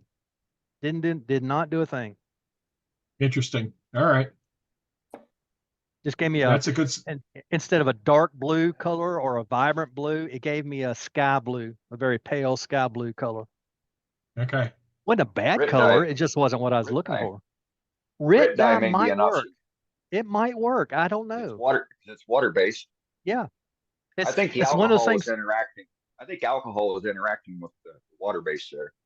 I don't think it did, Dane. If I added more, it might have. But this stuff is so inert, I don't think it cares. It's not that inert, but okay. Yeah. You said it was calcium carbonate, right? Calcium sulfate. Sulfate. Okay. All right. Yeah. Yeah. It's something to play with, and I'm still playing. I'm like you. I'd get something, I try it out, and I want to keep going, and I just haven't. I just have not tried it with enough colorings yet. I got to go get some more. This tonight, using this Pearl X, that's the last of the coloring agents I have, other than my intrinsic dyes. I might try some intrinsic dye and see what happens. That might be. I'm gonna pay attention to see what happens when you do that. That might be. Of course, they're not super concentrated either, but no, they're more. They are than water. some They things. are water based. They are Yeah, water based, and they are vivid. So yeah. I've got some plum and some forest green that might. Well, in fact, I've still got most of the colors in my little sample box I could try out. I'm out of ruby. I don't have any ruby at all. Try the plum. The plum is a good, deep, vivid color. Yeah, I've got the little sample bottle of plum, and I got a big bottle of plum. So that might be the trick. I have some of this resin crete, and I might try the carnival colors in it. Those for it. bands. Yeah, I'll absolutely. give that a try. Try it and see what it does. The resin crete's it's cool stuff. I like the material. It's I'm just looking. My big thing right now is looking for the color that will color it so that I get a nice color, something other than a pastel orange or a pastel blue. So whatever. Doug, do you end up with does it have an odor, Doug? No odor. None whatsoever. I mean, this is the bag. This is a 1,000-gram bag. I mean, there's my hand beside it. It's a pretty hefty size bag. It's self-sealing across the top, little Ziploc kind of top on it. So far, cleanup, I've cleaned it up in our dump sink here in the basement, just using water. I haven't done anything. You know, I put the water in there, kind of mix it around, and it dissolves what little leftover I've got in the cups. It's just a very simple product. I don't worry about it. You know, I could have little kids running around with it. If I ever did something with little children, I might use this and let them make some molds out of this resin crete, because it does set up relatively quickly. You know, the one I did tonight, you know, I can sit here, I can rub it, I can still feel it's moist, but it's starting to get some thickness to it. So I'm pretty happy with it. And you know, back on that Rit dye, Doug. Yeah. With me and Heather were just chatting about it, but Rit also has the dye in a powder base, and maybe using that as the color in powder would be more vibrant for you too. Yeah, that's probably what I would prefer over the liquid. Yeah, right. That way I can measure it against the weights of all. You know, I've got whatever my weight is. Yeah, because if you use the liquid, you wouldn't use water. Yeah, the resin-crete mixes 100 parts of resin-crete to 30 parts of water, and they say on your coloring to not to exceed, where is it? 2% by weight of the total mix. So like tonight I did 30 and 9. So I had 39. So 2% of 39, which would be 6.8. No, 7.8. 7.8 grams of dye I could have put in there, and I could weigh out the powder writ a lot easier than I could the liquid, I think. Well, I'd have to have another measuring cup. That's okay. Can do that too. Doug, the consistency, you end up, it almost looks like drywall cement. It's thinner than that. Thinner than that. Yeah. It pours. Do you end up with the same hardness? No, this is not, doesn't dry as hard as drywall mud does. Okay. Doug, what about That's- crack? Does it I'm sorry? crack? Does it shrink or crack? Not so far. Not so far. I did those box lids 2-3 weeks ago. I don't see anything in those. Well, the first heart I did, we broke it on purpose. We wanted to see how hard it was, like 2 days after I poured it, and it was not very hard. But my mold was not completely full either. My mold was half full, so it was relatively thin, and it broke fairly easily. This one here, this star right now, this is supposed to be a little goodie tray. I still got some space. You can see there's still a gap from the level up to the top edge. When that's full, I'll let it dry for a day or two. Then I'll demold it then. But it should. That first layer that I poured 3 days ago was not cracked at all. It had not pulled away from the sides. They send in the starter kit, they send, I think it's 3 silicone molds.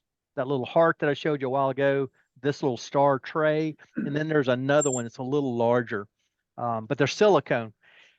But so far, they have not pulled away from the sides of that silicone mold at all. Just they've just sat right where they were. Anything All right. else? It's an Anybody else interesting. have any questions? Yep, I really appreciate seeing this demonstrated, Doug. Thank you very much. Hey, you're Very welcome. useful. Yeah, it's a new technique. You're welcome. And yeah, Yeah. it's a new product, a new technique for filling. And with these little offset things, it's great. It's great. It's going to give us another avenue for adding just a touch of color to something that's been turned off center just a touch. Yep. Yeah, that's cool. Good stuff. All right. Thank you very much, Doug. Thank you all. All right. Appreciate it. Let's go back to Captain Eddie. And uh-oh, where'd Captain Eddie go? What? I didn't get lost. There he is. I'm here and You're I'm still not there? eating. You're still there? Yeah, I'm still here and I'm not eating. What'd I'm you here think about that? packaging up some stickers. Yes. We have these stickers and I'm down to maybe I've got about 40 or 50 left on this roll I want to get rid of.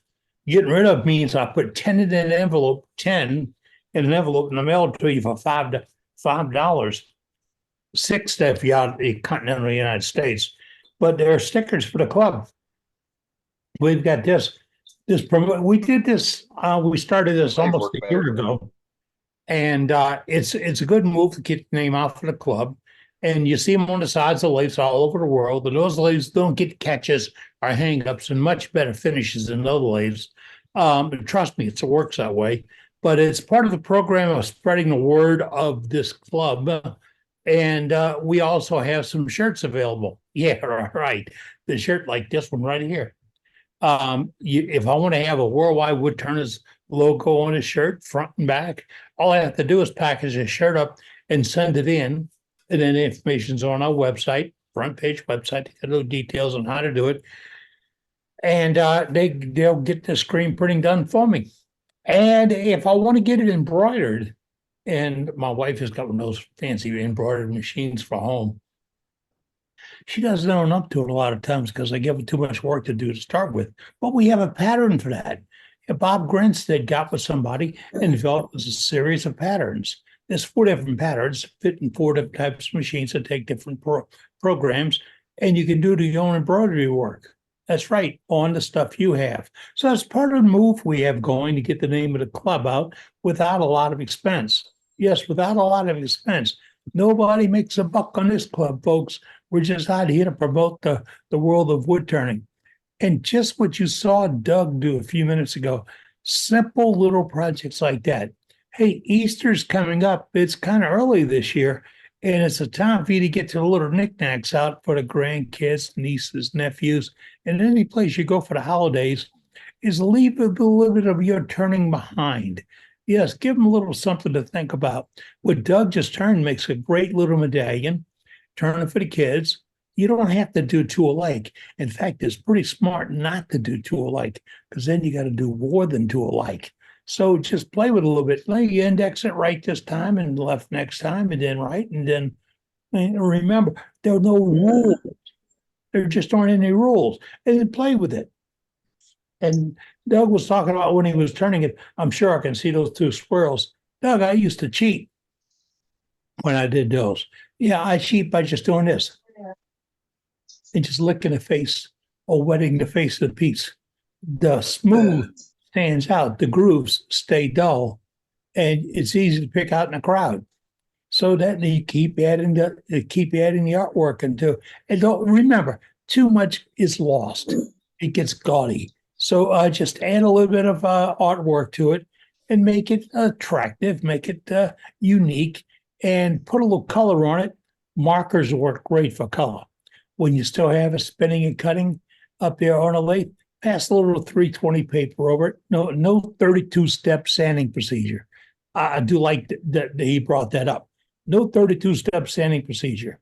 32 steps is how many revolutions. Okay? But get a marker out, color it in. So what if you go proud of the lines? Sand it again before you move to the next one. You take it off the proud and left it in the colors. Kids love colors. And those little markers, you get them in the kids section over at Hobby Lobby. Yeah. And it doesn't have to be expensive, just has to be color. And I used to play with those plaster type fillers and all. I got them at Michael's Arts and Crafts. They closed the one near the house, but they had some unique painting and plastering supplies that did the same thing. Now, I don't know if Doug tried to see if that stuff he remixed, reconsolidated, but I was thinking of the physics of the product. It can't. It's what happens chemically with the product. If you took the bag and left it wide open on a shelf, it would, I'm using calcimate, it would crystallize. It would go harder as it because they're hydroxy. It absorbs moisture, and as it absorbs moisture, there's a chemical reaction that happens that depletes its life. If you used to love plaster, you know if you left the bag of finish open, it would crust over, and you can't reconstitute that crust. And when you blend it in, that'll give you speckles in the finished product because it never did really blend back in. Just seemed to disappear. Looked okay when you mixed it, yeah. And I worked for an old plasterer that used to say, "You give me that used crap," and that's, you learn it by getting hit upside the head for doing it. But I would play with those mixes, and some of that stuff is really cool. And there are poly products that do something like it, but they all have a life and they have a curing life. So if you rush into it and try to get it done today, got to remember you've got 2 properties. You have wood and you have the product. and they don't move at the same rate. And they don't cure at the same rate. They don't dry at the same rate. And they will come apart. Makes for a really interesting piece when you get done. And always seal them up because you know what kids do them. Yeah. As cute as they are today, they'll be abused tomorrow, just by accident sometimes. And kids chew on anything, even big kids. I've been accused of that in my recent life. So look, if you're getting out in the shop today, we didn't have Safety Sue with us tonight, but a simple thing with Safety Sue would tell you to do is be careful about what's happening in the air around you in your shop. Tonight, Doug sanded that material. And if you think, okay, I'm just going to sand this off. And so I said, what happens if you add water to it?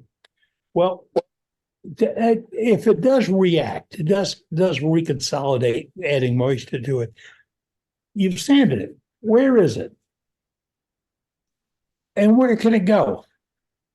And where's it going to find moisture? And where's it going to give you a problem? So why don't you wear a dust mask? Or to protect your breathing a little bit. And that works for everything you sand. But just now you just put a toxic in the air. A toxic you're not really sure of. So for Safety Sue tonight, think about what you're breathing. And this is a time of the year where a little light cough might be dismissed as being, I got a little sinus thing because it's so chilly. That might not really be it. So let's take care of what we breathe in and out right now. And a word of Safety Sue. Let's get out of the shop as safe as we go into the shop, please, if you would. If you got something to show of a gallery tonight, just go to the chat, put I have something to show. Oh, wait. While you're going to chat, if you have the event coming up, this is the club. This is your club. Remember? All right. This is the only club in the entire world that's got one of these things called the event calendar. That regardless of what it is, where it happens or how you get there, if it deals with wood turning, we will advertise it for you. All you have to do is put it in the chat. That's right. And there's an event coming up, put event. Start off with event. Okay? That's going to get the world's greatest wordmaster to take a look at it and say, event. All right, I want to take that word event. And then I'm going to look at the piece that's right below it and says, we have an IRD coming up on such and such, and this is the details for it. And he can go to the event calendar, which is on the website all the time, and he can add that event to the calendar. Boom. How simple is that? So everything you want and how you want it is going to be there. So if you have an event coming up, you like a club meeting your club's got the wherewithal to put their club meeting on Zoom. Some clubs have got on board with this. Some clubs have said, well, if you don't pay your dues, you can't come. Mm-hmm. You know, that's true here. If you don't pay your dues here, you can't come. Wait, we don't have dues. Wait a minute. We don't have dues. We don't have dues. So we can't have that rule. Okay, if you don't go to our sponsors, you can't. Wait, we don't have that either. If you don't belong, well, we don't have that either. You see, what we're getting to, folks, is if it deals with wood turning, it's here. And if it deals with wood turning, we want to know about it. Yeah. We know all about it. You see, tonight, who was showing us that I think Craig got new toys. Craig's Christmas ran a few weeks late.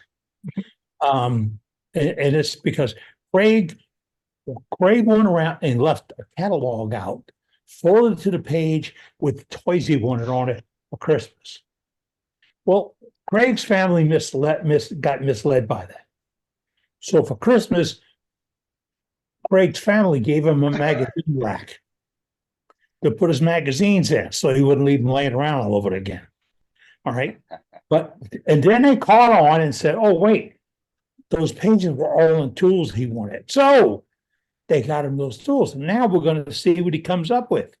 I want to see. You see, he's talking about going inside of a piece and cutting it. He's got the right tools to do that.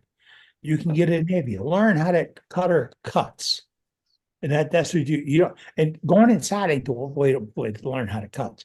Go put a piece of trash wood up there. Ooh, I said trash wood. Put a piece of hard to cut wood up there. Because there is no trash wood. Put something up there and watch how that blade cuts. See what happens if you twist it a little, and maybe get a little offset, maybe a little twist, maybe a little, and just slow it down. Don't speed it up because you can force anything to happen at high speed. Slow it down and watch that cutter cut. And you're going to learn just what happens. And then you take that and you apply it to what happens when you go inside.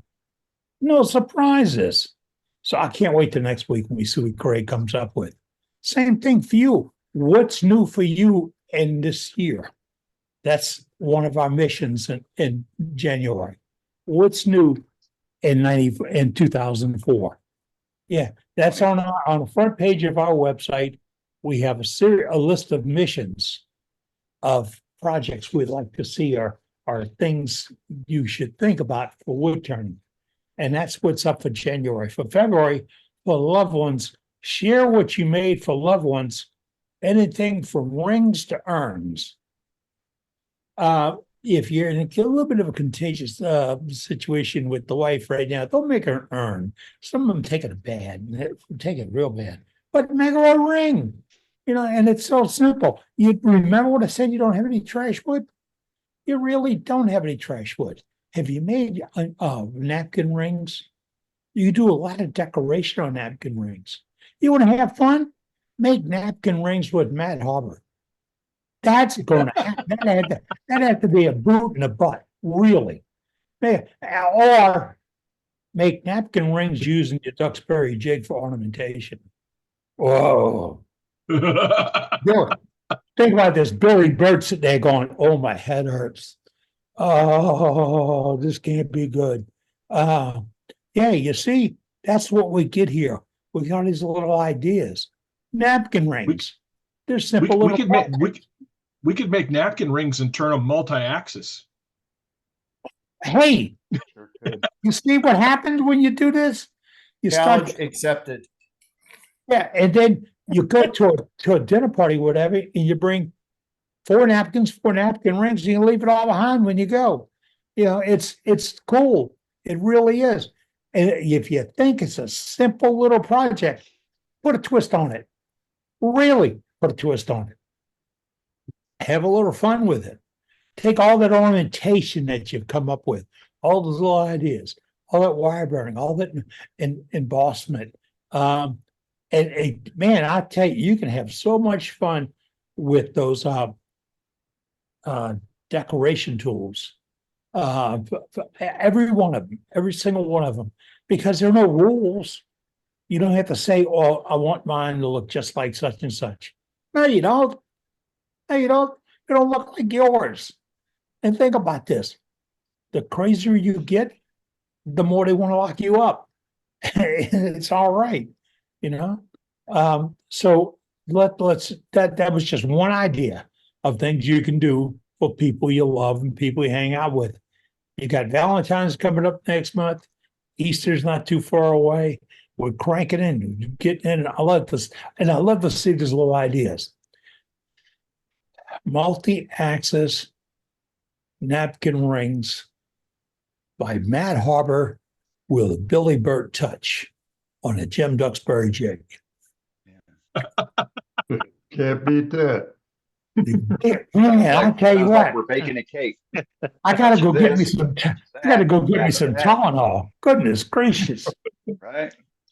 Well, I already figured out how to make one multi-axis, but I don't know how to add the Duxbury jig and do that. That ought to be entertaining. Now you see, and then the B version, right, Billy? Billy, we're gonna have the B version come up. All right. Yeah. So you got gallery item, folks. Let's talk about what you got in gallery item. You got a problem? You got a situation? You got a condition? Yeah, we got gallery. Let's go. Come on, it's 8 o'clock Central Time. Time to chat wood turn. We've also got Safety Sue in, so let's see if Safety Sue's got us a safety moment. Hey, Sue. Sorry I wasn't here earlier. That's all right. This old fart fell asleep. Oh, that means you're fresh and ready to go I'm then. fresh, ready to go. Bright-eyed and bushy-tailed. Exactly. And I want to thank the captain. He did give a great safety moment there. I don't know if you guys, anybody uses the Easy Mask. I know that looks like it's backwards, but anyways. RZ dust mask. I love mine. Yeah. If you don't mind the color, and I don't care, a few times a year they have them on sale 2 for 1, but only for the colors that no one else wants. I don't care if I wear chartreuse. This time it was sharp black. Well, I have a grandson, and he likes to be with me in the shop. He is 27 years old. And so whenever I order these things, I order one for him and one for me. And even though he's not turning, he just likes to be there with me. And I won't let him go out there without safety glasses and a mask. So I appreciate that little safety moment from the captain. And thanks, guys. Next week, I promise I won't fall asleep. It's all good, Sue. Thank you, girl. You're welcome. All right, let's go back to Doug. He has some status to report back on what he did. We got you now, Doug. All right. Just wanted to show you. I went ahead. I put my sanding mandrel in the lathe, and they all sanded up. Get them where you can see them there. They all sanded up real nice.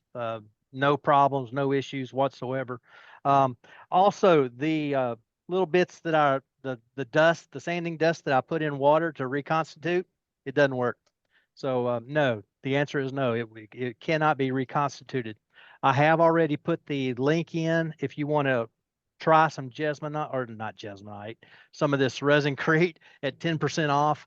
It's the kit that I got, the starting kit was $29.95, and you get 10% off that. It's not expensive to begin with. So you can get just the resin-crete without any molds or mixing cups or anything like that.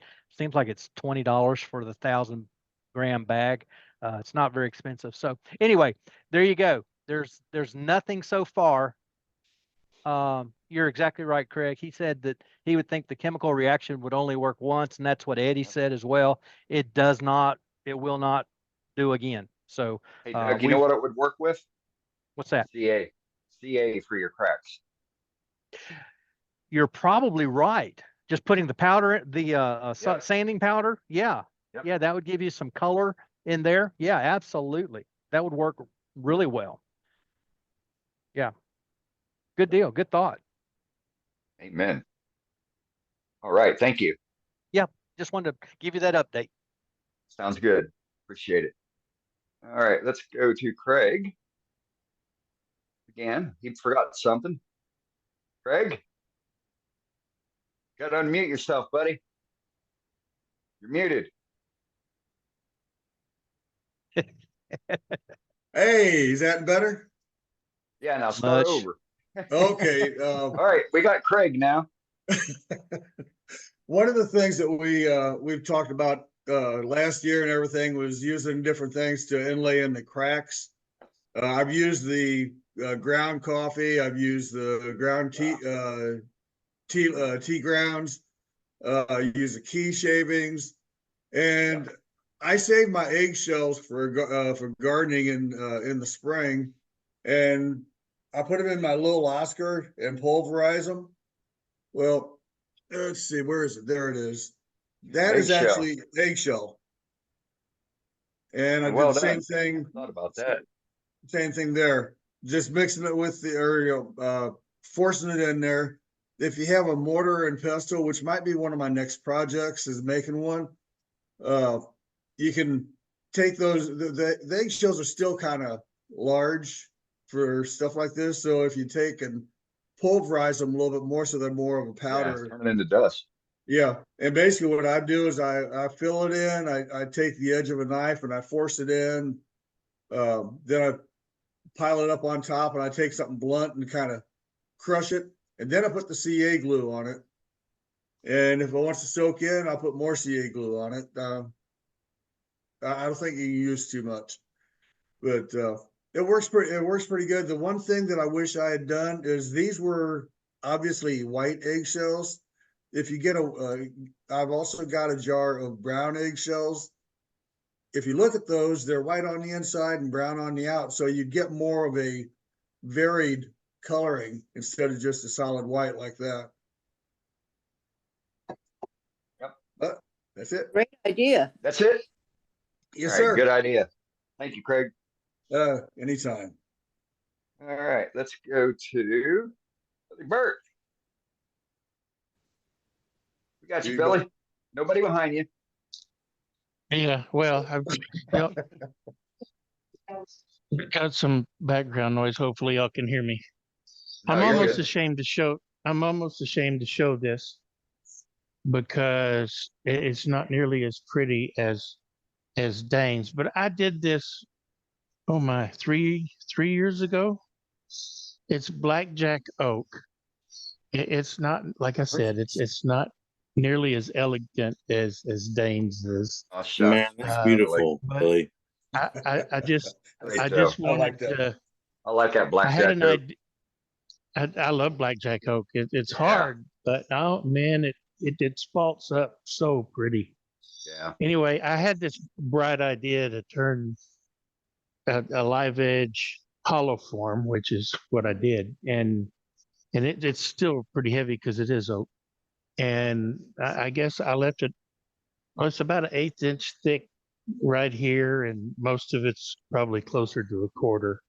It is hollowed all the way, and There you go.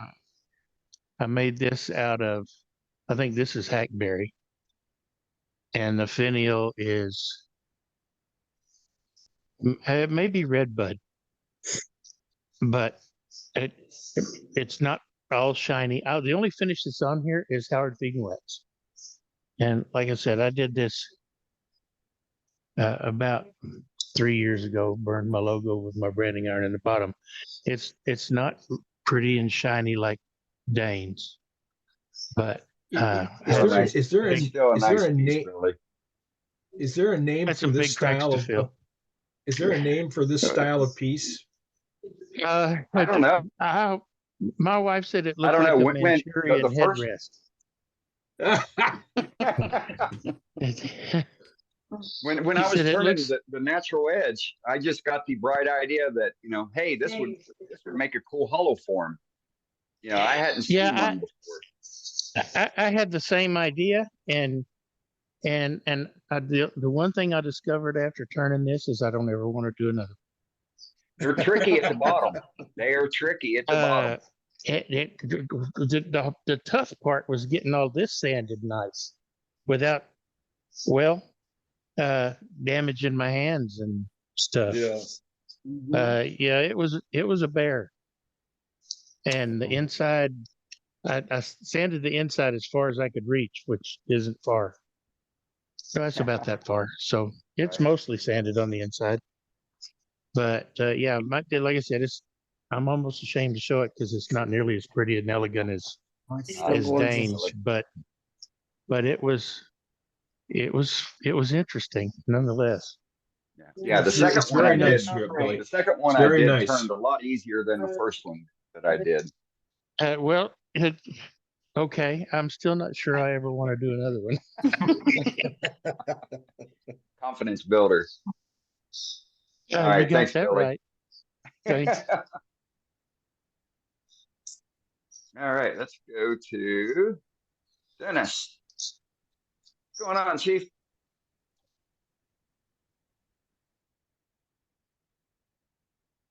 You're muted.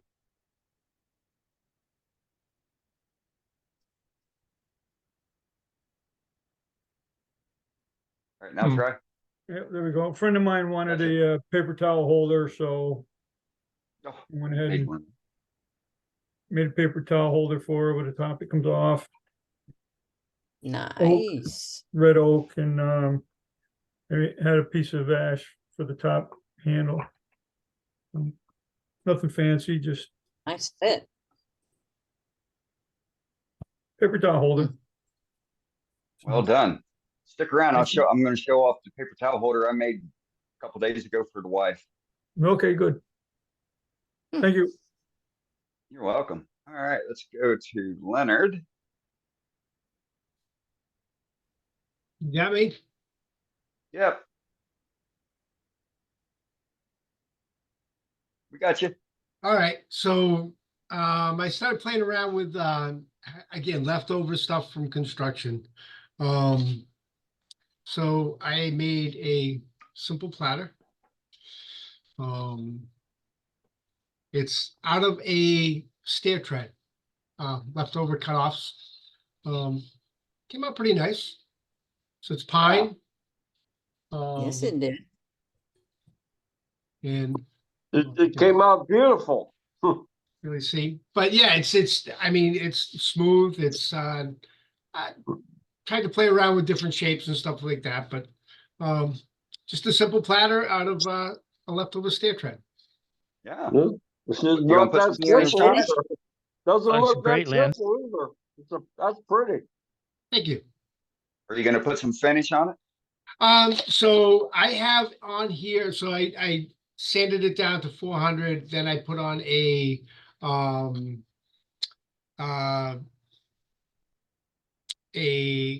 sanding paste. So I guess it's up around 1,000. Then I put on it two coats of a food safe finish with mineral oil, carnauba wax, and beeswax mixture. Right on. Nice. Very nice. You're getting more confident in your skills each week when you show something. You know, You're evolving. I work so much, and I usually do quotes at night, so I don't have a whole lot of time, but every couple of weeks I try and get something done. Yeah. So Are you using that then in the kitchen? my wife hasn't seen it yet, but probably gonna end up there, yes. Nice. So all right, I like well to done. see pieces we actually use. Right. Thank you. Amen. All right, let's go to Mr. Duxbury. Okay. All right. Hey, Jim, can you keep them occupied for a couple minutes? I got to go do the insulin shot for the cat. You got it. All right. Thank you, Brady. We've been going offset. I've shown this before. This is a wall hanging. I think it's cherry. No, this is walnut with a bark on it. One of the problems I'm having, I've made a bunch of these. This is a Cadillacs with a holly trim. One of the problems I'm having is you need a huge lathe. When you start going offset from here to the corner over here, can't be more than 10 inches. So a 20-inch lathe, you can only do, this thing can only probably be 15 inches across or something. So these are the latest wall hangings. These are not only bigger, but they're turned two at a time. This is a prototype. These are probably 18 inches from top to bottom. And like I say, they're turned two at a time. So it makes them cheaper to turn. This is one of them. It's turned from the back similar. Well, I'll show the back here. This is the front of it. And this is the back of it. Wow. Wow. And then the other one is, this is the front of it. I kind of like to use wood with some kind of figure in it. It makes it a little more interesting. Anyway, this isn't quite right yet, but I'll show this is the back of this one. To do this, I've come up with I use the faceplate like this. This is a 19-inch faceplate. And it's got a strip in the middle. When I turn one, I'm actually turning both of these at the same time.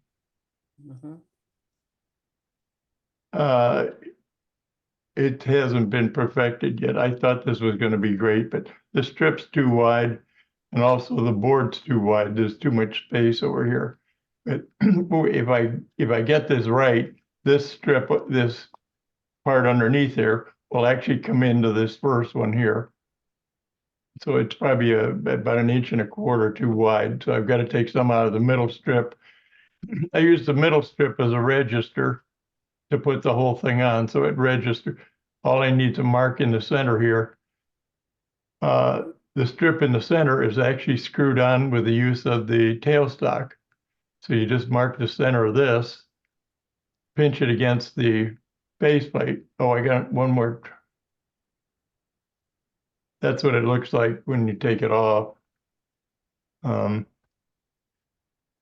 extra holes in here are by mistake. That happens. But to put the strip in the center, you just put a center mark on the strip and prick punch it, and then put that on your tailstock, bring it up, sandwich it against the faceplate, and put the 2 screws in it. So you know then that this is actually centered perfectly. So then on these pieces here, this is laid out. You can't see your layout lines on here, but this is laid out. And all I have to have here is a center here. And I can turn this sideways, lay that on there, and screw these onto the faceplate, and I've got them registered. And then when I turn it over, well, you can see there's a center mark there, a little bit of it left. But when I turn this over, all I have to do is center it against here, and I've got the center on the other side. When you lay out your initial cut points, are you laying them out how do you lay things out initially? Like, how do you determine how wide your rings are and where they are and so on? How do you get them so regular? On this one, I draw it, 1/4 inch to 1/4 inch to the inch, I think I drew it. But on some of the other things, on some of the original ones I did, these are thinner rings, and that worked okay. But on the bigger pieces, the thinner rings just got too thin. And the spacing had to be changed too. So I do it that way, and then turn one and look at it. Actually, as you lay it out, once I get it on the lathe, like marked here, I can actually use my drawing and draw whatever I have here and see what I like, if I like that. This is 3/16 space, and I think it's 3/8 to 3/16 or something like that. But also you have to make it work out so you come out with a border out here that's right. And it's kind of complicated. Once you get the border out here right, you got to make sure you got enough wood on the end of here so this isn't turning out in the outer space. So see, I could have gone another ring on here and taken this out to here, but I had to run out of wood on the end. So anyway, you're turning 2 at a time, and that's great when you do everything right. Otherwise, you're making 2 mistakes at a time, and that happens too. 2 wrongs make a right, right? Yeah. Well, right. That's what Einstein said. Sometimes. Somebody's smarter than me. Anyway, that's it for me. Great stuff, Jim. Thank you. Thank you. Good stuff tonight. All right. Let's go to this character. Didn't plan on showing it, but since the topic was brought up, so the wife wanted a paper towel holder. There's the bottom. Nice. Little cool pads on there. I like that. I gilded the top. She likes that, seeing a blurry picture of herself in the kitchen. And used the Storby texturing wheel to add a little detail on there. So main body's mesquite, pen is mesquite, shaft is gray ash, and the paper towels are Costco. Well, Beautiful. that peg on the side, does that help you tear it off, or Yeah. is that okay? Yeah, that's the purpose for it. Oh, I never seen that. Okay. That's the unwrapping stick Oh, man. Okay. to keep it from unwrapping. Yeah, so when you go there, get the perforations, you just Okay. Yeah. Huh, great. and and it keeps it from unraveling around, when it's just loose. Yeah. So Hmm. I needed another napkin anyhow. Had an empty pocket. Nice job. Thank you. And that's just finished in part fix 3408. All right, so let's go to. We got one of these Roll Tide guys here that wants to show something. Gary. Let's Muted. see here. There we go. Okay, there we go. Joaquin, your dragon flew by my house too.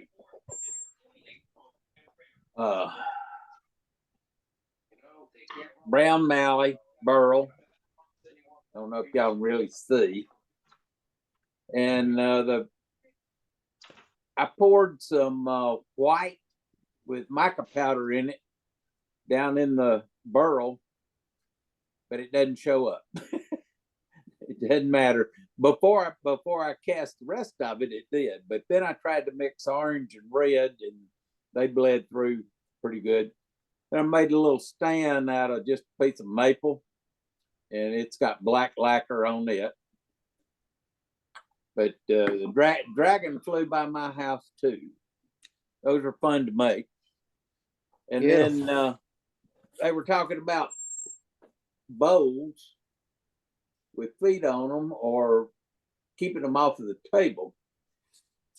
Well, on my utility bowls, I try to keep them up off the table a little bit and do a little line burning on them and all. But this one's kind of thick. It's out of Bradford pear.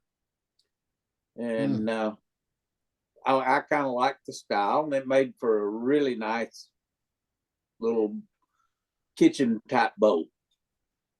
That's it. Beautiful. Nice work. Very nice. Very good, Gary.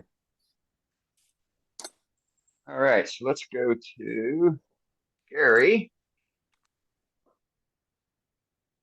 Let's see. I'm here. The other Gary. Yeah, I'm here. Gary. We got you now. Okay. Yeah, that's me. Yeah, okay. That's you. Yeah. Okay. About a month ago, we had a demonstration. I think it was by Bob out of Mansfield, Texas.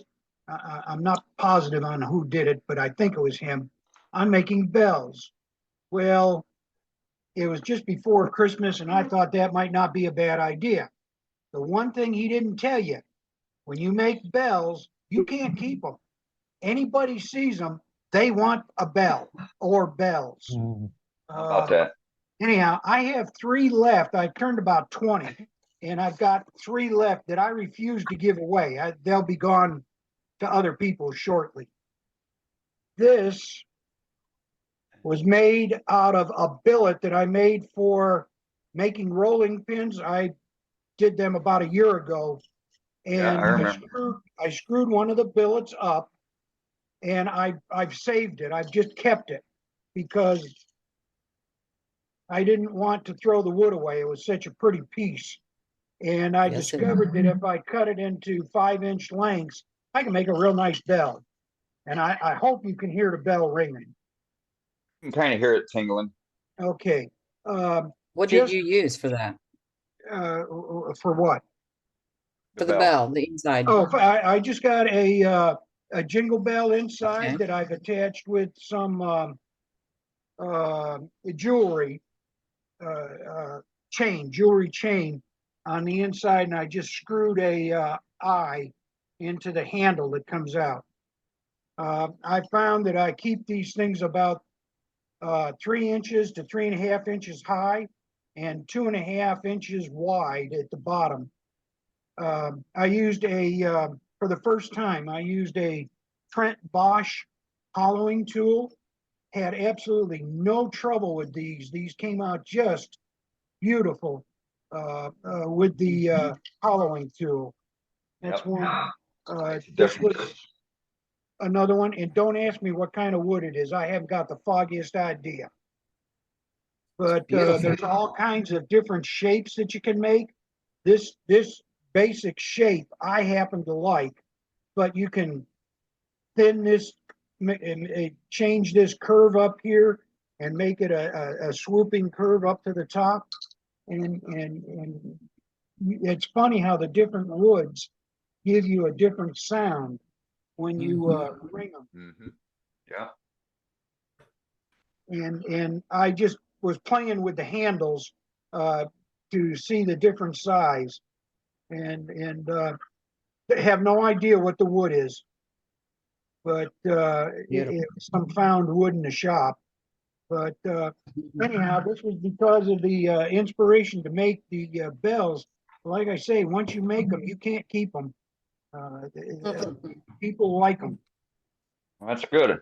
Well, I hope you're getting a couple dollars for them at least. Unfortunately, I don't like to sell stuff. I give it away. Oh, okay. Oh, no worries. Okay, that's it. Nice All bells. right. Thank you. Timothy McCoy out there? Or is he signed off? Must have signed off. All right, let's go with John. Thanks. Here I am. John, you still there? Yeah. All right. Got you now. Yeah, there we are. I have two pieces today. I wanted to use some beading tools. I bought a 3/8 beading tool from Easy Wood. You can see it here. And so I made this little bowl. Well, that's Nice cool. job. I think the wood is maple. I wouldn't guarantee it, but that's what I'm calling it anyway. And it was a good bit. And I started out putting a tried and true finish on the inside, and I was going to put it on the outside, but it's tried and true as a gel, and it just doesn't go too well with beads. So I put Danish oil on the outside of it. Then a couple of years ago, I came across a red oak burl. It was about 4 feet in diameter and about 2 feet thick. And I got this is a piece of it. Now, I think red oak burl is a beautiful wood. But one of its problems is it's not like a cherry burl or something like that. It doesn't have a lot of eyes in it, but it has a tremendous amount of bark inclusion. And so I don't like to turn these real thin. This is about a 1/2 inch thick, but you can see the bark inclusion there and the bottom of it. And this one had set up for a while, and this was awfully punky. It's got about a 1/2 bottle of CA glue in it that I had to Half use. a bottle, huh? Did you use thin or thick? Thin. Oh, okay. I mean, it's very porous, it was just sucked it right in. I was just making a funny 1/2 bottle. That's all. Well, 1/2 bottle, 1/4 bottle, I'm not sure what it is. 1/2 an ounce, maybe. Right. And the whole thing. This is about Oh, 5 good. inches by 8 inches in diameter. But that's it. That's all I've got. Well done. Yeah, it's That's a good cool. way to preserve those bark inclusions. Yep. All right. Let's go down to Corpus Christi. Got Joaquin. I got a Muted. story. There you are. Okay. I want to tell you my story. Last night I demoed for the Central Texas Woodturners. And you know, the cold did not keep them away. There's about 50 guys there. I could not believe it. And so my topic was offset jigs. And so I in my gallery, you know, I took, this is my Barbara Dill twisted cup. I had that on display. And then I did my offset vase. Had it on display. And my leaning Christmas tree, you know.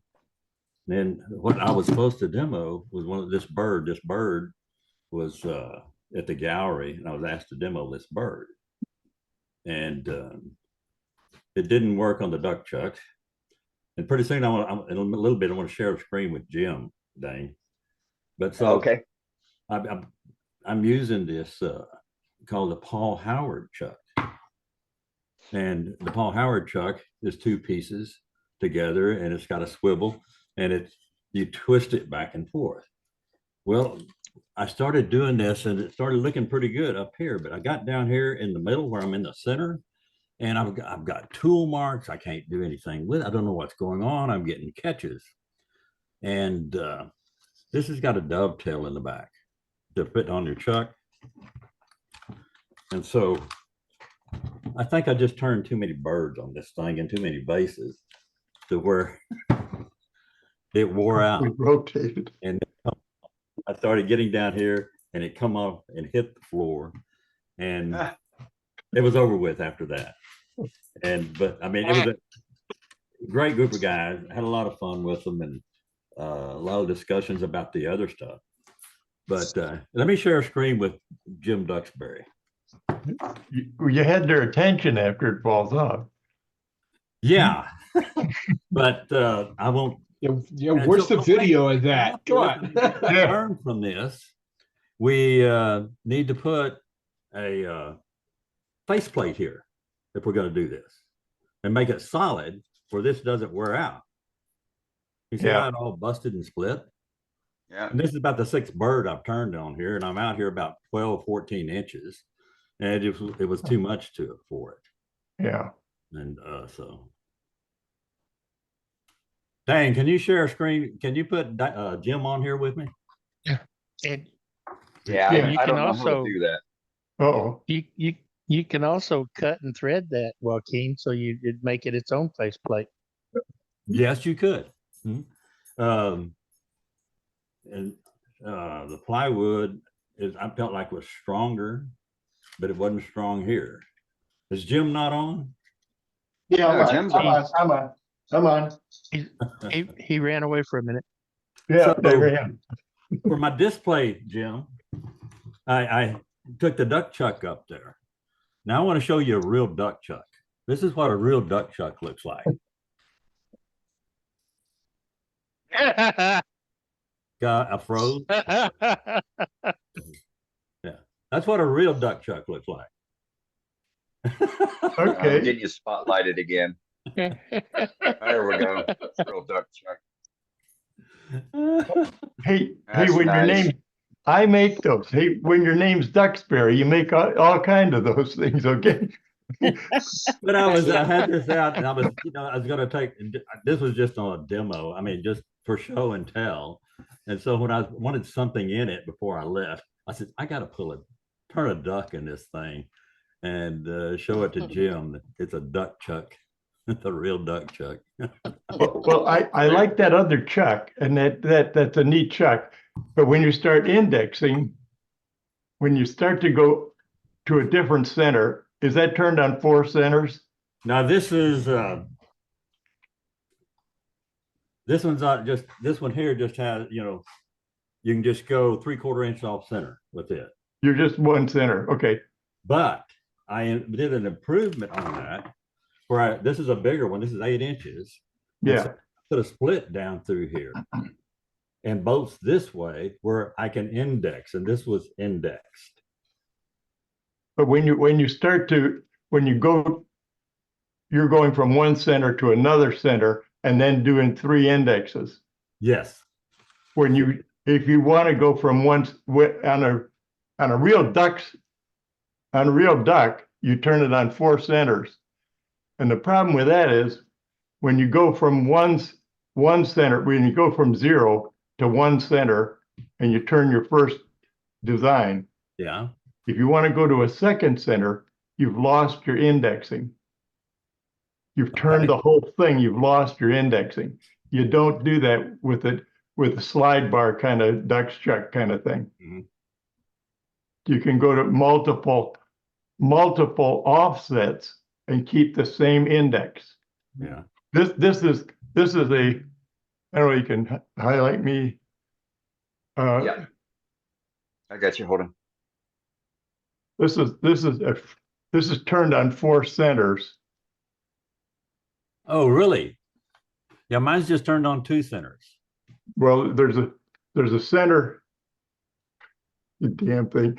Oh, you got it shaped odd. There's a center here, a center Yeah. here, a center here, and a center here. Okay. So Yeah, there's to 4 get an centers. ellipse looking. Yeah. But you don't lose your index. All you have to do is turn this. Yeah. I mean, these are different offsets. You have to draw this to do it. Once you've drawn it and you know your offsets, you can slide this sideways to get your offsets and then do your indexing to get the different sides.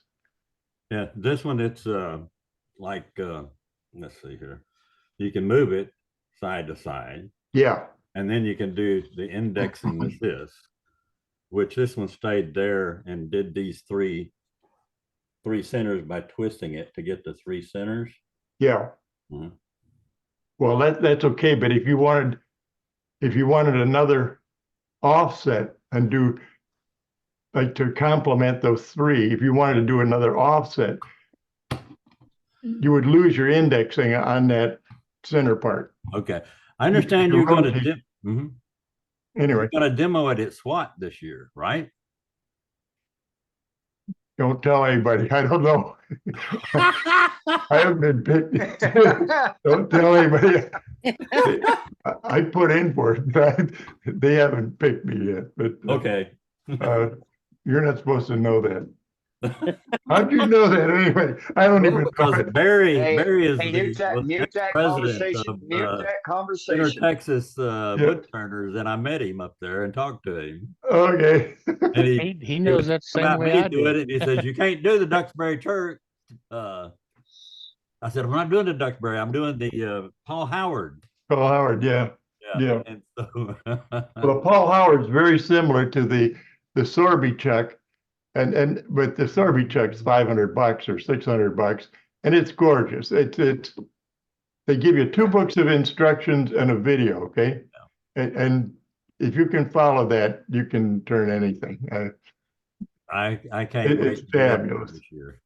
And not only that, with the Sorby Chuck, you can do complicated offsets in a 3rd dimension. But the nice part is it has indexing. You can go back to a previous setting, which is damn hard to do with any of these things we're making. You can do it, but with that thing, it's fabulous. But it's like a lot of things. People buy those things and they look at it, and you won't see many pieces turned on a Sorby offset check. I haven't seen one. Yeah. Yeah. In fact, you can buy them real cheap secondhand. But anyway, nice job. What's it called? It's fun. What's it called?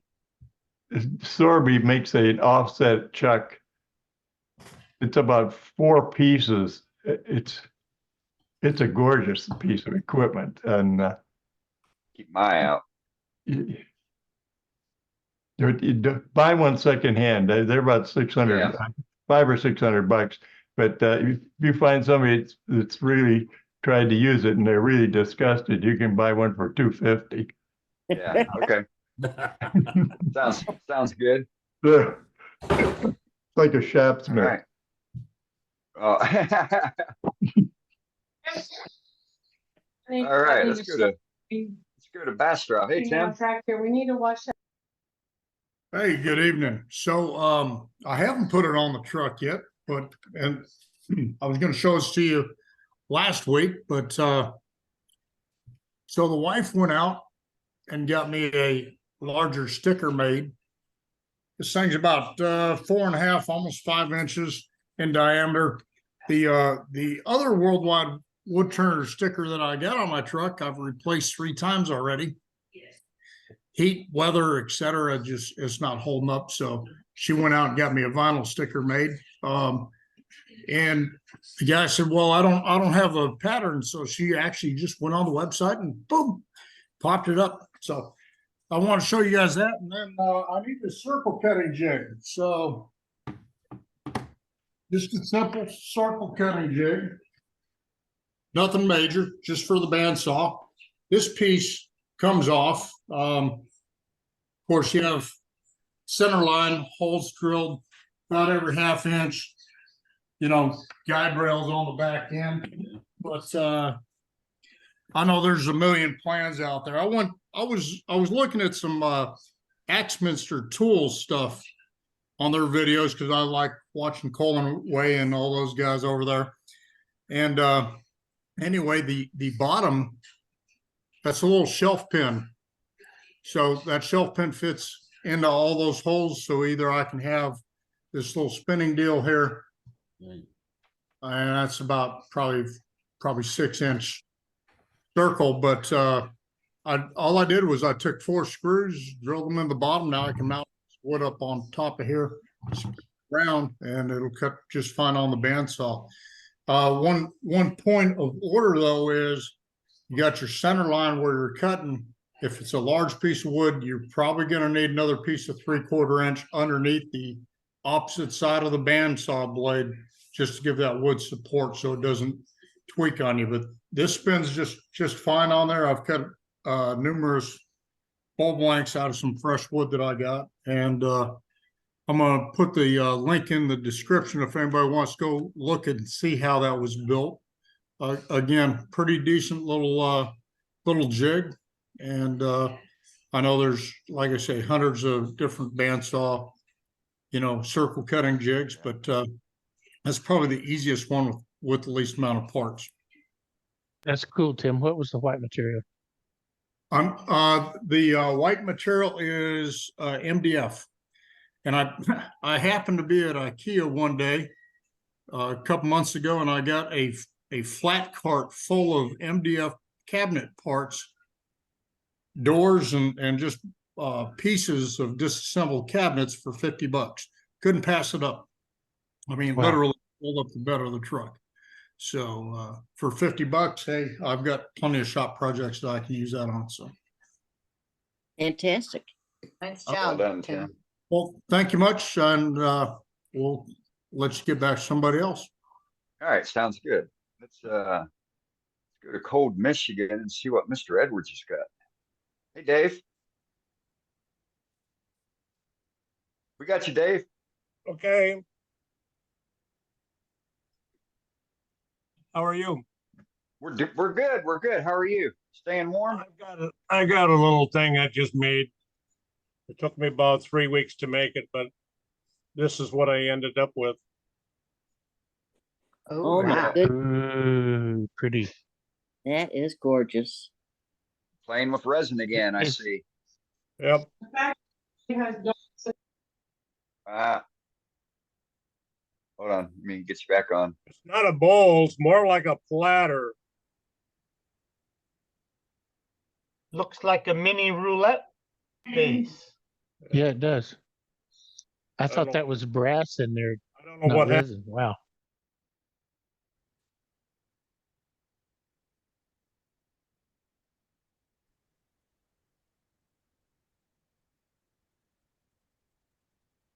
You're muted, David. I tried to, there we go. There we go. It's made out of walnut and resin. Well, now I see the resin. You can see through it almost. Yeah, it's just about as, you can make it clear or a color. I put the little color in there. But this part here, when I made it, I don't write things down. I put it in my head, trying to figure out how to do it. Well, when I got to that part, when I was turning it didn't look right. So what I did is fill it in with a dark color resin as a patch. So that's what the way it turned out. It looks good. Great. Did a good Yeah, it job, looks Dave. great. That's pretty. Looks like the patch was good. Yeah. Yeah. Great Yeah, job. See, the thing is, I thought I was about the same size as this right here, but I wasn't. I was supposed to have a space between this and the walnut, but I didn't do that. So that's the reason it didn't come out right. Yeah, the thing of it is, you know, even as a turner, you can't tell that there was a miscue in that. Excellent job No. on recovering that. You know, it Yeah, doesn't look if like you a didn't tell patch. us, we wouldn't know. Right. Exactly. I didn't tell you. Okay. Yeah, I don't know Don't, nothing. don't pass it on. I knew. We'll edit that part out on the video. All right. Thank you. Another perfect piece. You're welcome, sir. That's all I got. Okay, That's buddy. great. Thank you. All right, let's swing back to Captain Eddie and see what he thinks about this batch of gallery. Oh, that looked good. I did. And I'm glad I missed the part about it having, the spacer. I didn't catch that, Dave. I didn't catch that. I was preoccupied with the beauty. All right, good. You see, it's beautiful pieces. Glad to see Sue woke up. Gave us a little safety briefing. Hey, if it's going to happen on a live TV program, it's going to happen right here. Good demo by Dale tonight. By Doug, I'm sorry, not Dale. But we learned a lot about playing with different materials and adding a little accent to your pieces. And you've seen some pieces tonight with some accent. We've had some interesting conversations regarding that. And don't forget, folks, all these little techniques show in the world's greatest newsletter dealing with wood turning. Yeah, that's ours. And issue number 2 is available. This is issue number 2. This was printed on laser printer. Now, I don't get the accent and the color. I mean, I get some nice photographs, and but I'm seeing it. It's on my computer. It's gorgeous. And the photographs on the computer are just top notch because of our producer, our editor, who Joaquin does a very good job of putting this thing together. He needs input. He does. He wants your input, not just the photographs, but give some information and some articles. I mean, tonight we saw the product that Doug Miller was talking about, and maybe you've got some other articles, some other items like that that you've generated in your shop, things you've tried and played with. I once had a guy kind of chastise me a little bit about using expensive materials, and I said, well, "What do you use?" He said, "I use Crayola." I said, "You what?" He said, "Yeah, I embellished. I took my Wagner embellisher and just did my scoring across the piece, and then I rubbed it in with Crayola. I knocked that off with a Scotch-Brite pad and then put a finish over the top of it, a clear finish." I said, "Did that work?" And he said, "Looked pretty darn good." And he says, "And I used up all those Crayolas my grandkids leave laying around on the floor." So it was a win-win for him. But he was right. He did little simple decoration pieces. And another guy showed me how to use different exotics to give different color, I want to say burn-ins or accents. When I first started doing cowboy hats, Hannes Mickelson taught me, he would do the stripes, the bands, using exotics to burn them onto a piece, embellish them into the band of the wood. And I had those 2 or 3 different exotics, and I was really heartbroken when one of my granddaughters cleaning up the shop thought there was a little bit of scraps, and they all went to the vacuum cleaner. Well, I had to go through the whole bag of the vacuum cleaner to find the pieces. And oh yeah, that's when I learned don't give a kid who was only about 5 or 6 years old at the time, if that, the vacuum cleaner, with her not being curious to say what happens in this tube, because that it'll suck an eye out. And when I saw her hair start going around, I realized, I just gave her a weapon. But it was a cheap way to get the shop cleaned up. But you could use up all those little scraps of wood but play with that when you embellish something. It's not wire or plastic or a piece of aluminum or whatever, or a strip of stainless steel to do some wire burning.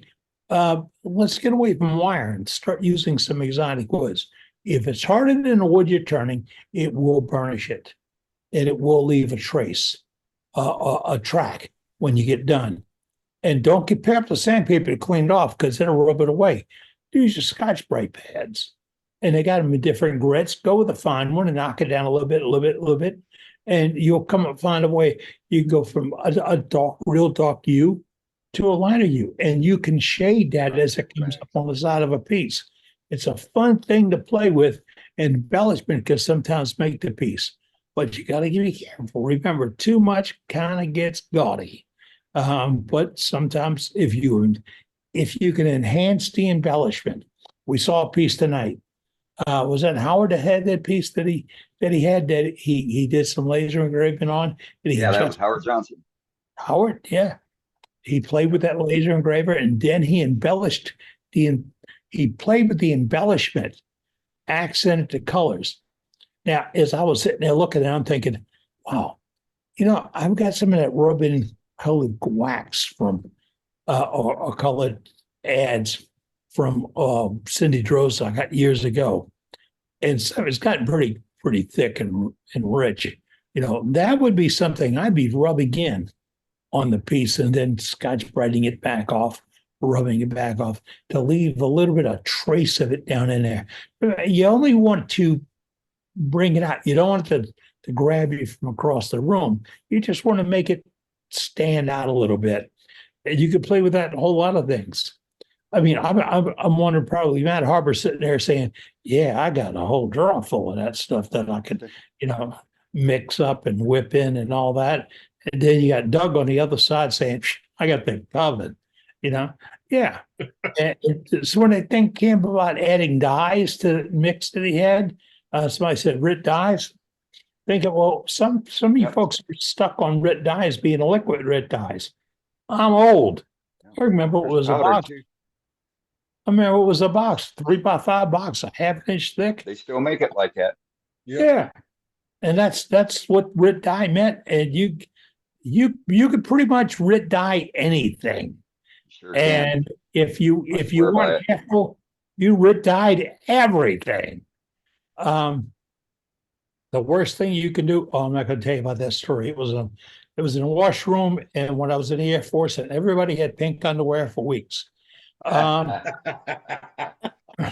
had nothing to do with that. We had a sheriff out here where all the inmates had to wear pink underwear and pink t-shirts too, and work out in the field. I love that guy. I think I did too. Me too. I love that guy. I can't remember his name. He was go get him. He was the one and they insisted to have TV, and he put on Mr. Rogers every day. Yeah. But this was in Guam. Speaking of RIT dye, Eddie, I discovered this last week. You can actually use RIT dye to color wood filler. Okay, I would believe that. I would believe that. Yeah, I was at Anderson Air Force Base in 1972 when somebody did something in the laundry room and that's with 2 washing machines, and everybody had pink underwear, and it took a couple of days for that to get out of the system for some reason, it was one of those things that it was funny for a day. But after that, it wasn't funny. So RIT dye has got some permanent effects, folks. But my mother used to say it would save blue jeans because when they got faded, it's old household. If they got really faded looking bad, you couldn't wear that to go out. But if you went around the corner to Cali's and got a box of RIT dye and you did it right, you might get a couple more wears out of it. But you just got to hope it didn't get washed with the other clothes. Because everybody got a little blue. Yeah, everybody got a little blue. Eddie, if you do your hat in with your whites in the laundry, you'd have pink stuff too for a while, wouldn't you? Oh, yeah. Oh, I did that. Yeah. Oh, Hey, you red know jump. what? We got one more gallery item we want to get in here, and then Who's we'll up? come back. Who's All up? right, Eddie? Well, Who's we up? got Mr. King. He's been missing for a while. Howard. Oh, this is, we got to get him in About here. time, Where buddy. is he at? Great We to were see worried you. about you. We were How's everybody worried doing? about you. All right, Good, how how are you? you, Howard? Well, don't worry too much. Is Matt Harbor still on? Yeah, he's still here. I wish he'd keep his weather up north with him. Yeah, you and me both, Howard. I tell you, we had an incident down the road today. This dog got stuck to a fire hydrant. Wow. Poor little feller. So anyway, I got a little urn here that am I on? Yeah, you're on. I got you again. Oh, okay. All right. So anyway, this is maple, and I did the pyrography on it, and it is a hollow form, and the color Very is nice. scarlet Wow. red. That's Faber-Castell Indy ink pen, and like I said, it's maple. Got pyrography, and got different things on it. Got a little spalking right here on it, on the maple, so it got a little bit. But I saved it just in time. Beautiful. Yeah, I'd say so. Oh, I thought somebody asked. Okay. All right. And choice your platter. John. And you show that platter? Yeah. You want me to show that platter? Yeah. Yeah.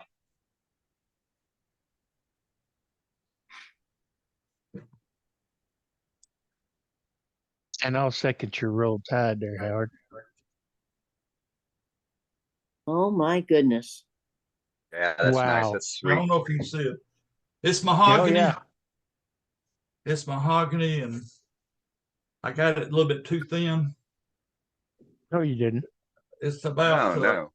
about 23 inches of diameter, and I don't know if you can see it. It's got too much glare. I guess I got too glossy or something. No, it looks great.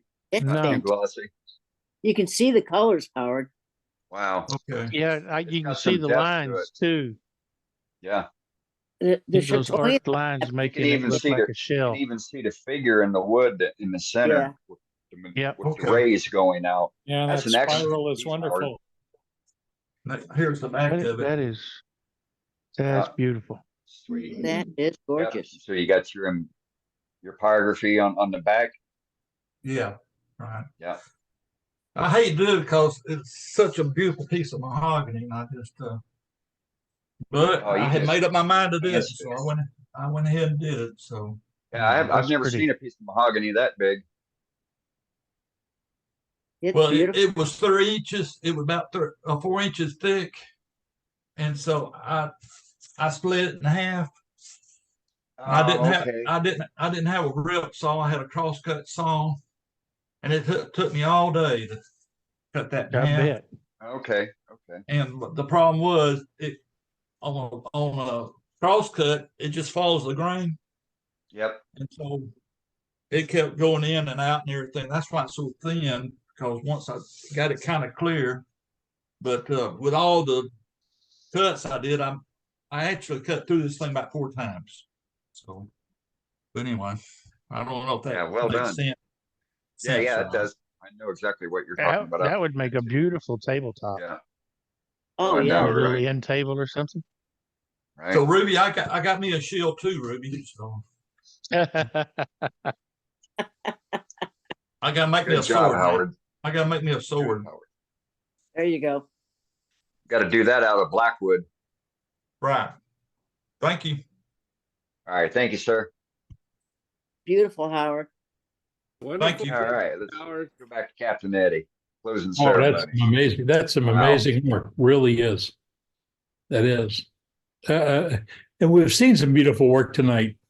Now, what is that thing, Ruby? turned called a mace, M-A-C-E? Was that the technical term for that weapon that Ruby Yeah. showed? Yes. Yeah, mace. It's M-A-C-E, mace. yes, beautiful work. We've seen some gorgeous work come out tonight, and it's interesting. And all these are available. If the photos go to our webmaster, and if they're 300 DPI, which is a good quality photograph, and you send them in to us, and you send those photographs to editor@worldwidewoodturners.org. It's a pretty simple address. It's our address. It's where our editor will get a hold of them. It will go into next edition or an edition. Yes, an edition of the worldwide Wood